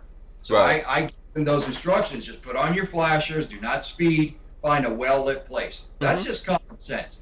Yeah, I mean, I think we all give that advice to our wives, our children. I mean, and we should probably take it ourselves. Yeah. And I agree with you. I think on a case-by-case basis, if you pull over somebody and they're obviously in the military and they're in uniform, especially from the video that I saw of it, he has his windows down, he has his hands out the window, he's indicating that he's absolutely no threat. All he wanted to do was pull somewhere that was well lit.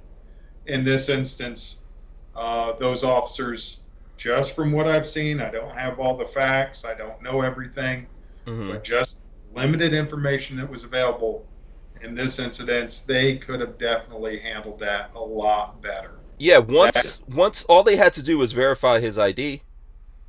If they thought maybe this guy's faking or something, say, hey, do you have your military ID on you?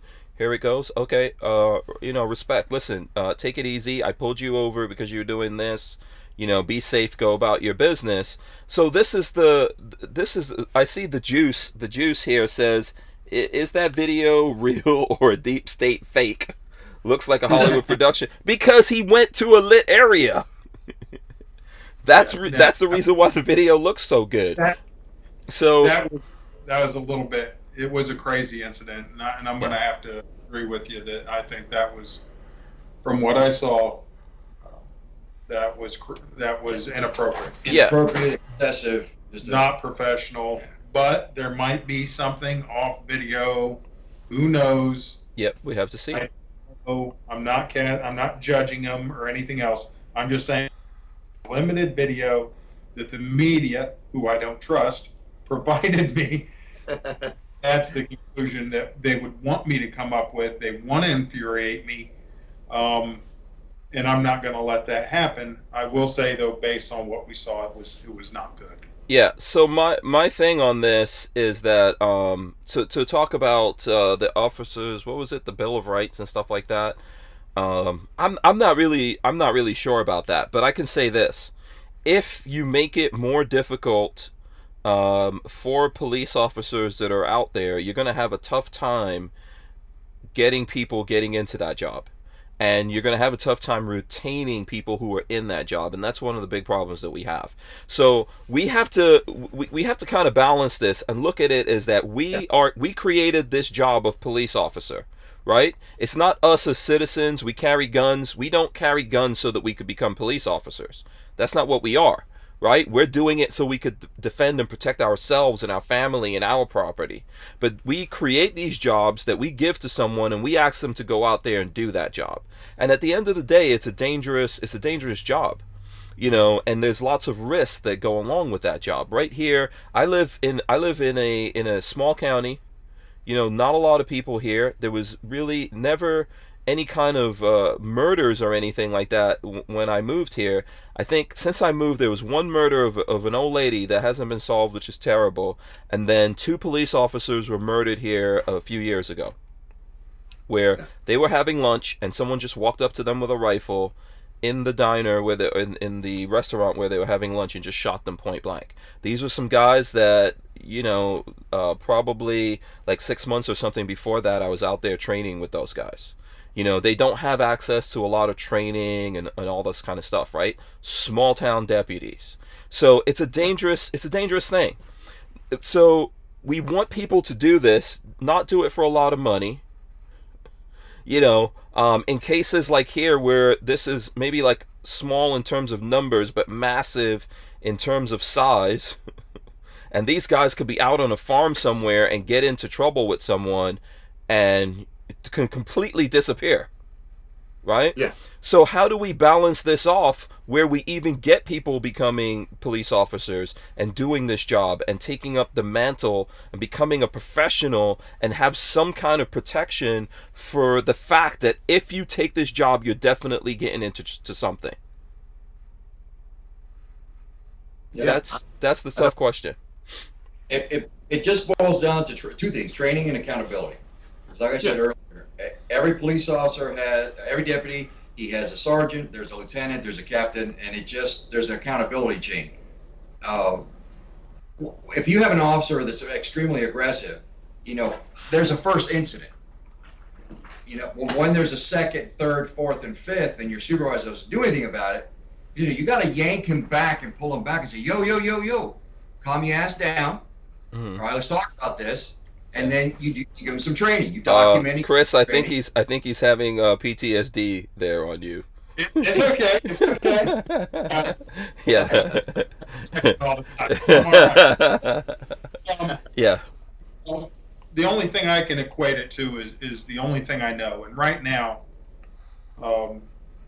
if I hired an idiot off the street and I said, hey, I want you to go make parts here at Live Free Armory, and I take this guy and I don't train him properly, and I don't put decent supervisors in place, and I don't have quality checks in place, and I don't have a quality manager, and you don't have things like CMMs to check parts, well, this idiot is going to crash my machines, run scrap if he runs at all, and turn out something that doesn't work. It takes a lot to take somebody and grow them into a true CNC operator. Mm-hmm. A lot more than what you would think, and it's the same business model could be applied to, well, basically anytime you want to grow somebody to be trustworthy, to be dependable, to be competent. I think Mario wrote an article about being competent, and capable. You don't get there by accident. Mm-hmm. It takes a lot of hard work by an entire team, and it's a very large investment. Mm-hmm. Yeah.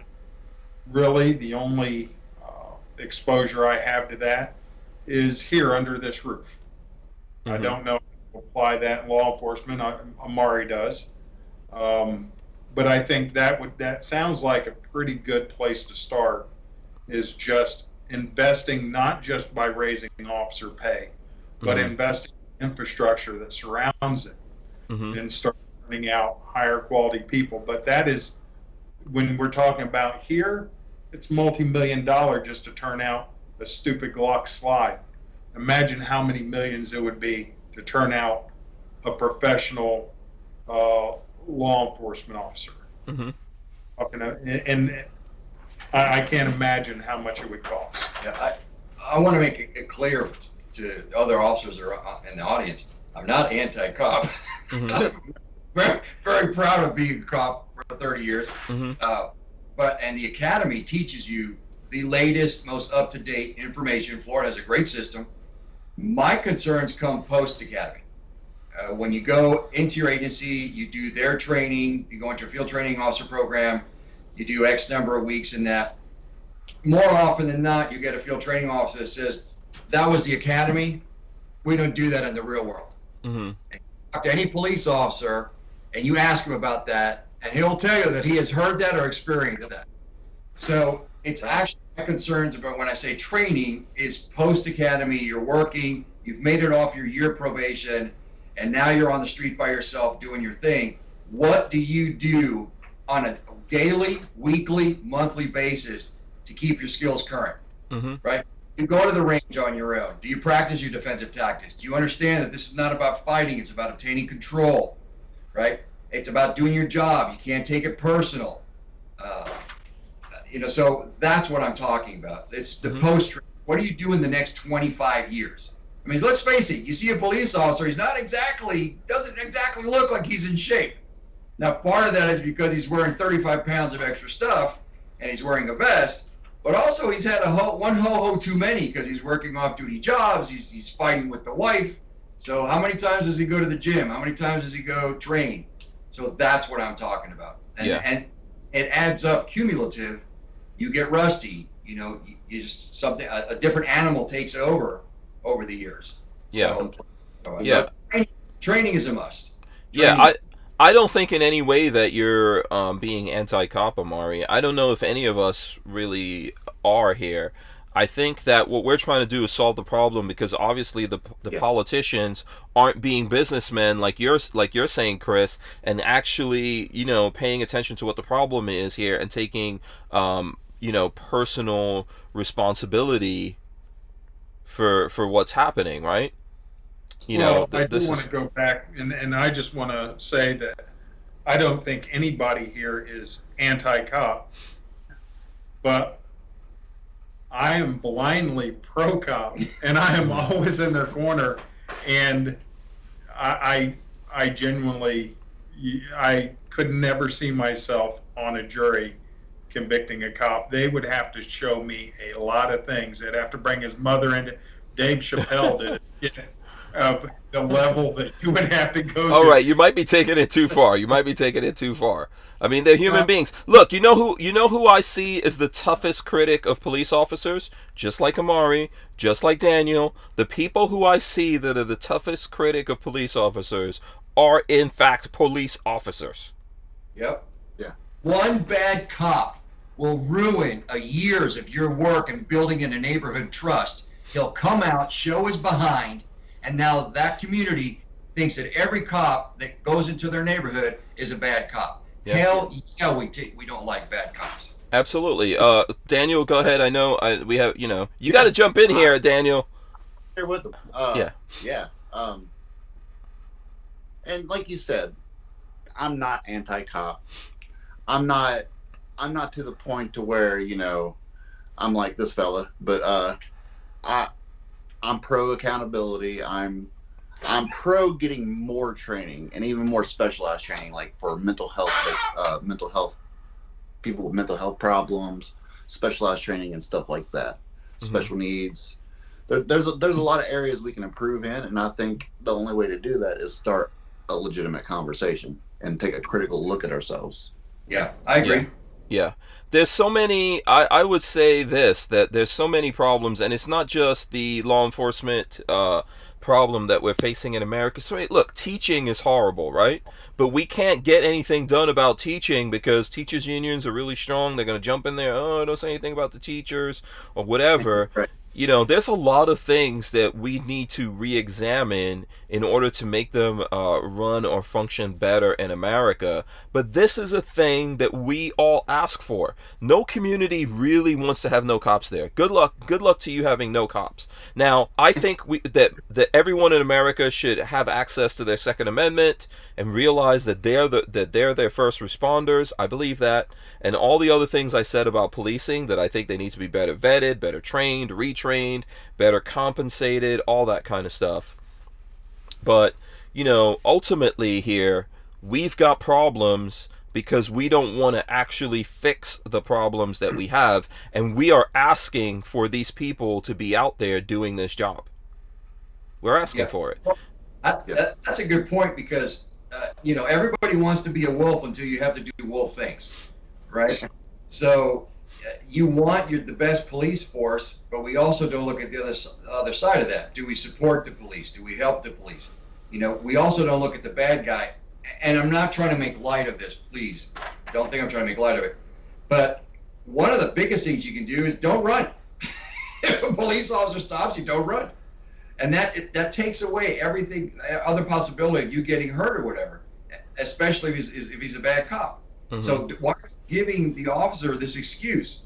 So getting his adrenaline pumping. Look, I have that conversation with my sons all the time, right? I have that conversation with them where I'm like, listen, if something happens out there, you get pulled over by the cops, follow instructions.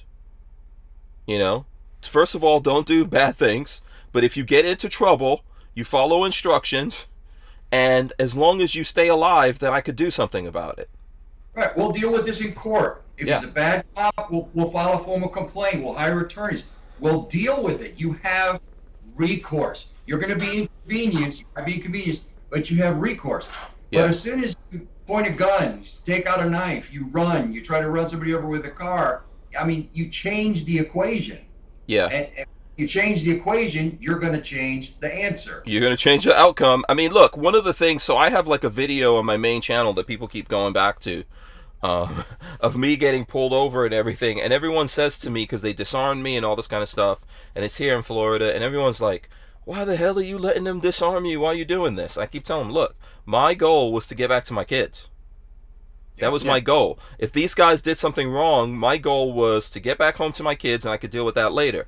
The whole reason why that video exists is because an officer or a deputy in that department told me, hey, I know why these guys did this to you. You need to get the video. You need to put it out there, make a thing out of it. And it became a thing, and they retrained the police. You lose somebody or something like that? Yeah, we're competing against each other. And like I said, I don't know if you guys are familiar who Daniel Horner is. He used to shoot for the Army shooting team and 3-gun and stuff like that. Yeah. He's one of the competitors. There's a lot of high caliber people in this, former special forces. Okay, You're cool. going to be Law enforcement and stuff like that. Hold on one second, guys. Hold on. I just want to make sure. I had to switch internet sources here. Seems like we ran into some trouble with our internet. So if folks are still out there, I know people were saying that we were freezing up a little bit. So just let me know if you guys can still hear us, if we're still coming in. Just let me know right now if you're out there. Okay, yeah, it looks like we're back. So smash those thumbs ups and everything. I appreciate it. Sorry about that. Looks like we lost the internet there for a second, and I just switched to another one.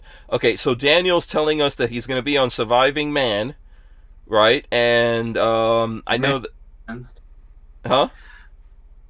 Man with 2 N's. It's a last name. Yes. You can check it out at survivingman.com. Yeah. It has it all there. You can check out So the did you already do this? Is it in the can, or you haven't done it yet? No, filming next month in Vegas. Next month in Vegas. Okay. Yeah, we're out the front light and filming there. Oh, cool. Now, are they paying for that, for your expenses, or you got to dish that out on your own? Some of the stuff I got to dish out, some clothing stuff, all that's still being worked out and all the good stuff there. So That's awesome. Yeah, congratulations on that. Now, just because I know somebody on it. You want to wear a Live Free Armory t-shirt? Yeah. Do you need a sponsorship, Daniel? I think you do. You probably do. Yes. Okay. Maybe we could make something happen. What's up? Yeah, I'm going to be vlogging my training on my channel on GunDoctorTV, and I'm going to be going training with some Special Forces guy. I got an Israeli Special Forces guy lined up, a Green Beret, and a few other guys, and some room clearing, knock some rust off of my trigger pulling abilities and stuff like that. And it's going to be, like I said, we're going to be vlogging it, and some of that will be used for B-roll in the show. So it should be pretty good. Yeah, it sounds great. Yeah, absolutely. Yeah, go ahead. Say that again, guys. Oh, I just said I wish you well. I hope you go far. I appreciate it. Yeah, absolutely. Maybe we might get these Live Free guys to help you out. I think you look good in a black Live Free Army t-shirt. Yeah, yeah, that logo. Absolutely. We'll go ahead and hide. Yeah, we'll try to see if we can, hey, listen, I don't want to paint these guys into a corner, but obviously I know that it would be something nice for you. Congratulations, as the Live Free Armory guys said. Congratulations on that, man. That's awesome. I wish you well. I hope you win the whole thing. What kind of prizes? What are you getting out of this when you win? They're giving away a whole bunch of different guns at different stages, Okay. and there's a cash prize at the end. I think 10 grand, something like that. But yeah. It should be pretty. Awesome. I know there's someone out there. Valkyrie417 says, "Can you finish the story about being pulled over? Deputy in your complex said to make the video." No, a deputy on that department. So it was Alachua Sheriff's Office, which is a local thing here, that pulled me over, and one of the deputies that was in that department told me to get the video and all that. So that's how that. I didn't even know you could get that video. And I put it up there. But if you really want to see it, it's on Hank Strange. I think it's called Driving While Strange. So it should be easy. To find it. And I didn't really want to put it up because, I live here. I don't want to spend my time fighting with these guys. And, for the most part, I don't have a lot of negative experiences with police officers, although I do have a lot of experiences with them, I would say the majority of those are positive. This one definitely would fall in the category of one of the negative ones, and some other stuff has happened to me in my life, which I think gives me a little bit of a balanced look at this. For example, I've had police officers just straight up frame me, when I was younger. So I think I have a balanced outlook on the whole thing. But ultimately, the way I see it is we ask people to do this job. Therefore, it is our responsibility. I think Chris was saying it. We are the ones responsible for making sure that these guys are properly chosen and then properly equipped to do this job. Regardless of what it takes. If we want people to do it, we need to have the right people doing it the right way. So. Yeah, I did best, and for $8 an hour. So that's crazy. Yeah. I'm like, my first job, when I first became a cop, I got a whole $19,000 a year. Yeah. Wow. Ooh, wait. Yeah, I had to buy my own vest. Yeah. Yeah. Yeah, it's really bad what's out there. I know when I did some stuff with my local department here. I mean, those guys are, they don't have a lot of equipment. They're just not properly trained. I don't think there's a budget to properly train them. I probably need to spend some time and effort maybe trying to help get people to come in and train these guys, because it may be generally quiet to do that kind of job out here in the boonies, but you could just all of a sudden like that find yourself in a really, really bad sticky situation. And we all need to do this thing together. That's the thing. Like, I would say to the people living in neighborhoods where you feel the cops, there's a definite problem with that police department. We're all in this together. You're somehow voting, paying taxes, or whatever for the people who are in charge of these police departments. Get together and solve the damn problem. Yeah, no, I agree. At least confront it. At least start a dialogue. Draw some attention. Yeah. Put it out there. Yeah, absolutely. I agree. Yeah, absolutely. So here's probably what we should do here. I don't know if we listen. You know what? Before we even think of getting out of here, we didn't really talk about any of the stuff that Live Free Armory is making, and you guys are making a lot of stuff. I know. How many CNC machines do you guys have? Can you even say? No, I could say if I knew, but as we move into this, that's a good problem. As quickly as they can come in from the various. When you go to buy a CNC, it's not like, oh, I like Haas, or oh, I like Methods. It's what machine is best for the jobs. Mm-hmm. As you grow, you go, okay, hey, I want 4 more of those, or I want 6 more of those. And when you do, there's this problem right now where things aren't available. You say, hey, I want a machine, and they come back and say, hey, talk to us in 2.5 months, talk to us in 3 months. Yeah. I'd say right now, how many are in this building?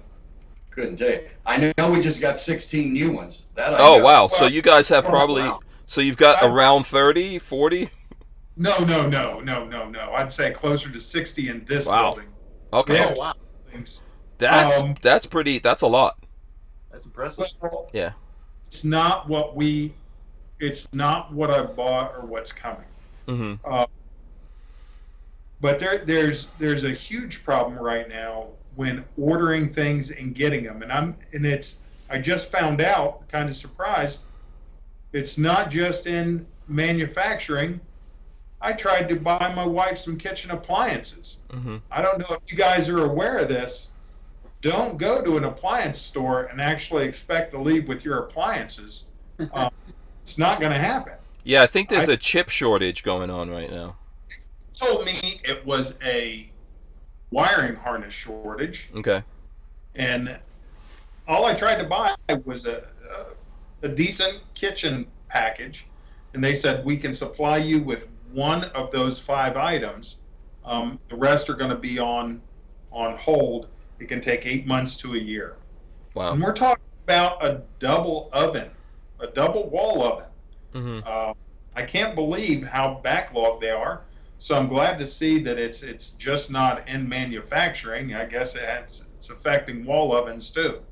Yeah, there's a lot of things that happened. I think that from the COVID situation and people not working and manufacturing things, all the way to recently when what was the damage that we had in Texas? Was it fires or the was it tornadoes and stuff like that? All of that is affecting industry on a wide scale. So there's a chip shortage in the world, like you just said. There's a wiring shortage. There's tons of stuff going on in the world right now.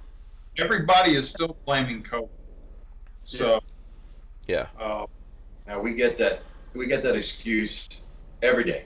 yeah. The one thing that I'm really happy about is that we don't have a material shortage. You might not be able to snap your fingers today and get as many machines as you want today, but as a manufacturer, if we weren't getting in aluminum and steel, we'd have to send people home. Yeah. So thank God that has not been an issue whatsoever. So while we may be challenged with trying to decide how best to utilize the capacity we have, and expanding capacity is always a challenge just because of delays of machinery arriving, at least we have material to use on the machines that are sitting on our floor running right now. Yeah. Okay. Absolutely. You know what? Here's what I'm gonna do. Hopefully you guys had a good time. Oh yeah, enjoy it. Yeah, and we can invite you guys to come back. I'm gonna come visit you all in Melbourne. Huh? I didn't know time was up. We already went through 2 hours. We're so... I was ready for more topics. Yeah, I mean, I don't know. Listen, we probably have to go. Otherwise, I'll just keep burning through the internet here. I'm sure Lola is gonna. But actually, I really did have a good time. I really did enjoy meeting both of you guys and also hanging out here with Daniel. What I'll do is invite you guys to come back on. I'll come out and visit you in Melbourne. If you guys want to, you can come out here sometime. Maybe bring some of the stuff you make out here and do stuff with us. That's what I was going to actually say, sir. How about, if you would like, with some advance warning, because I never know what I'm going to be doing. Let's schedule something to where you can come down, and I trust that you're not some kind of industry scumbag who would steal my ideas or manufacturing processes. So what I'll do is you'll be able to see how something goes from raw steel, how we inspect the steel that comes in. We just don't trust certifications. And you can watch it go through process to a finished good, all the way through Cerakote to packaging to out the door under one roof. Oh yeah, that sounds great. I would love to do that. Love to come check that out. I won't steal any of your methods. I might take some. Some guns might be missing at the end of the day. No, I'm not going to do that either. Okay. And I'll just have you keep your hands. With your hands clapping, I know you're going for one. Yeah. So listen, we'll do that. Here's what I'm gonna do. I'm gonna wrap it up here. Thanks to everyone for hanging out with us. I'm gonna go around here. I'm gonna get Daniel first of all to tell you guys how you can support him, follow his efforts here in this competition that's coming up. Maybe help him get there. Make sure everything goes right. Daniel, if you need to, if there's something that you need to put out there in the world and share, just hit me up, man, and I'll share it on whatever stuff I have and help you out with that as much as I can. Tell the folks where they can find you, how they can communicate with you. Well, you can find me on all the interwebs, but I am on Facebook. My private account is permanently banned, but GunDoctorTV is still on Facebook. You can find me. I'm GunDoctorTV everywhere: Twitter, Instagram, YouTube's. I'll be the hairy guy shooting guns poorly in the background. Mm-hmm. Yeah, that'll be me. Yeah, making flamethrowers and stuff like that. Making wrist-mounted flamethrowers. Yeah, doing dangerous stuff. Yes, please go out there and support GunDoctorTV. I'm going to ask that same question to the Live Free Armory guys as well. Where should the folks go to follow you guys on social media? And if they want to communicate with anyone down there, how can they do that? Yep, livefreearmory.com is the webpage. We have Instagram, we have a Facebook page. as well. Obviously, I found tonight that we have a Twitter account. I forgot all about that. You're welcome. You know, you can at any time you can ask any questions just by calling our shop 407-891-1255. We can also take emails at sales@livefreearmory.com. We have some customer service specialists that will help you walk through your build of your gun if you have any questions. It's not just about buying from us. We're gun people. We are your people. We talk guns. We like guns. So just give us a holler. We can help you with anything, any questions. So. Okay, absolutely. And I would say the same thing to you guys. You know, if you guys come out with something new or whatever, you want to help get the word out there, reach out to us. You're always welcome to come back on the show or just pop in for a little while to you know, we'll figure out a way to show that off, or just let me know and I'll share stuff on social media or anything that I could do to help you guys out. You know, I'm especially a fan of manufacturers here in Florida, people who build and sell things, especially, you know, obviously in the firearms industry here. So anything I could do, I'll be happy to do it and help you guys out. Appreciate it. Maybe this is the start of our own little community network. Absolutely, right? Absolutely. We got lots of good folks that come through here, like Daniel, that we know. There's a bunch of things that we could do, and that's why I've been doing this show for a long time. Here's what I'm going to do. I'm going to roll in the end here, but then we're going to come back, and someone's going to hit us with the words of wisdom. Daniel, do you think we should give it up to these guys, let them hit us with some words of wisdom? Absolutely. Yes, Absolutely. so we're gonna do that. So one of you guys need to get that ready here. Here's what I'm gonna do. Thanks so much to everyone for joining us here. Big shout out to Barnauls, you know, makers of performance steel case ammunition. We appreciate those guys sponsoring the podcast here. I'm gonna run in the end and be right back here in a sec.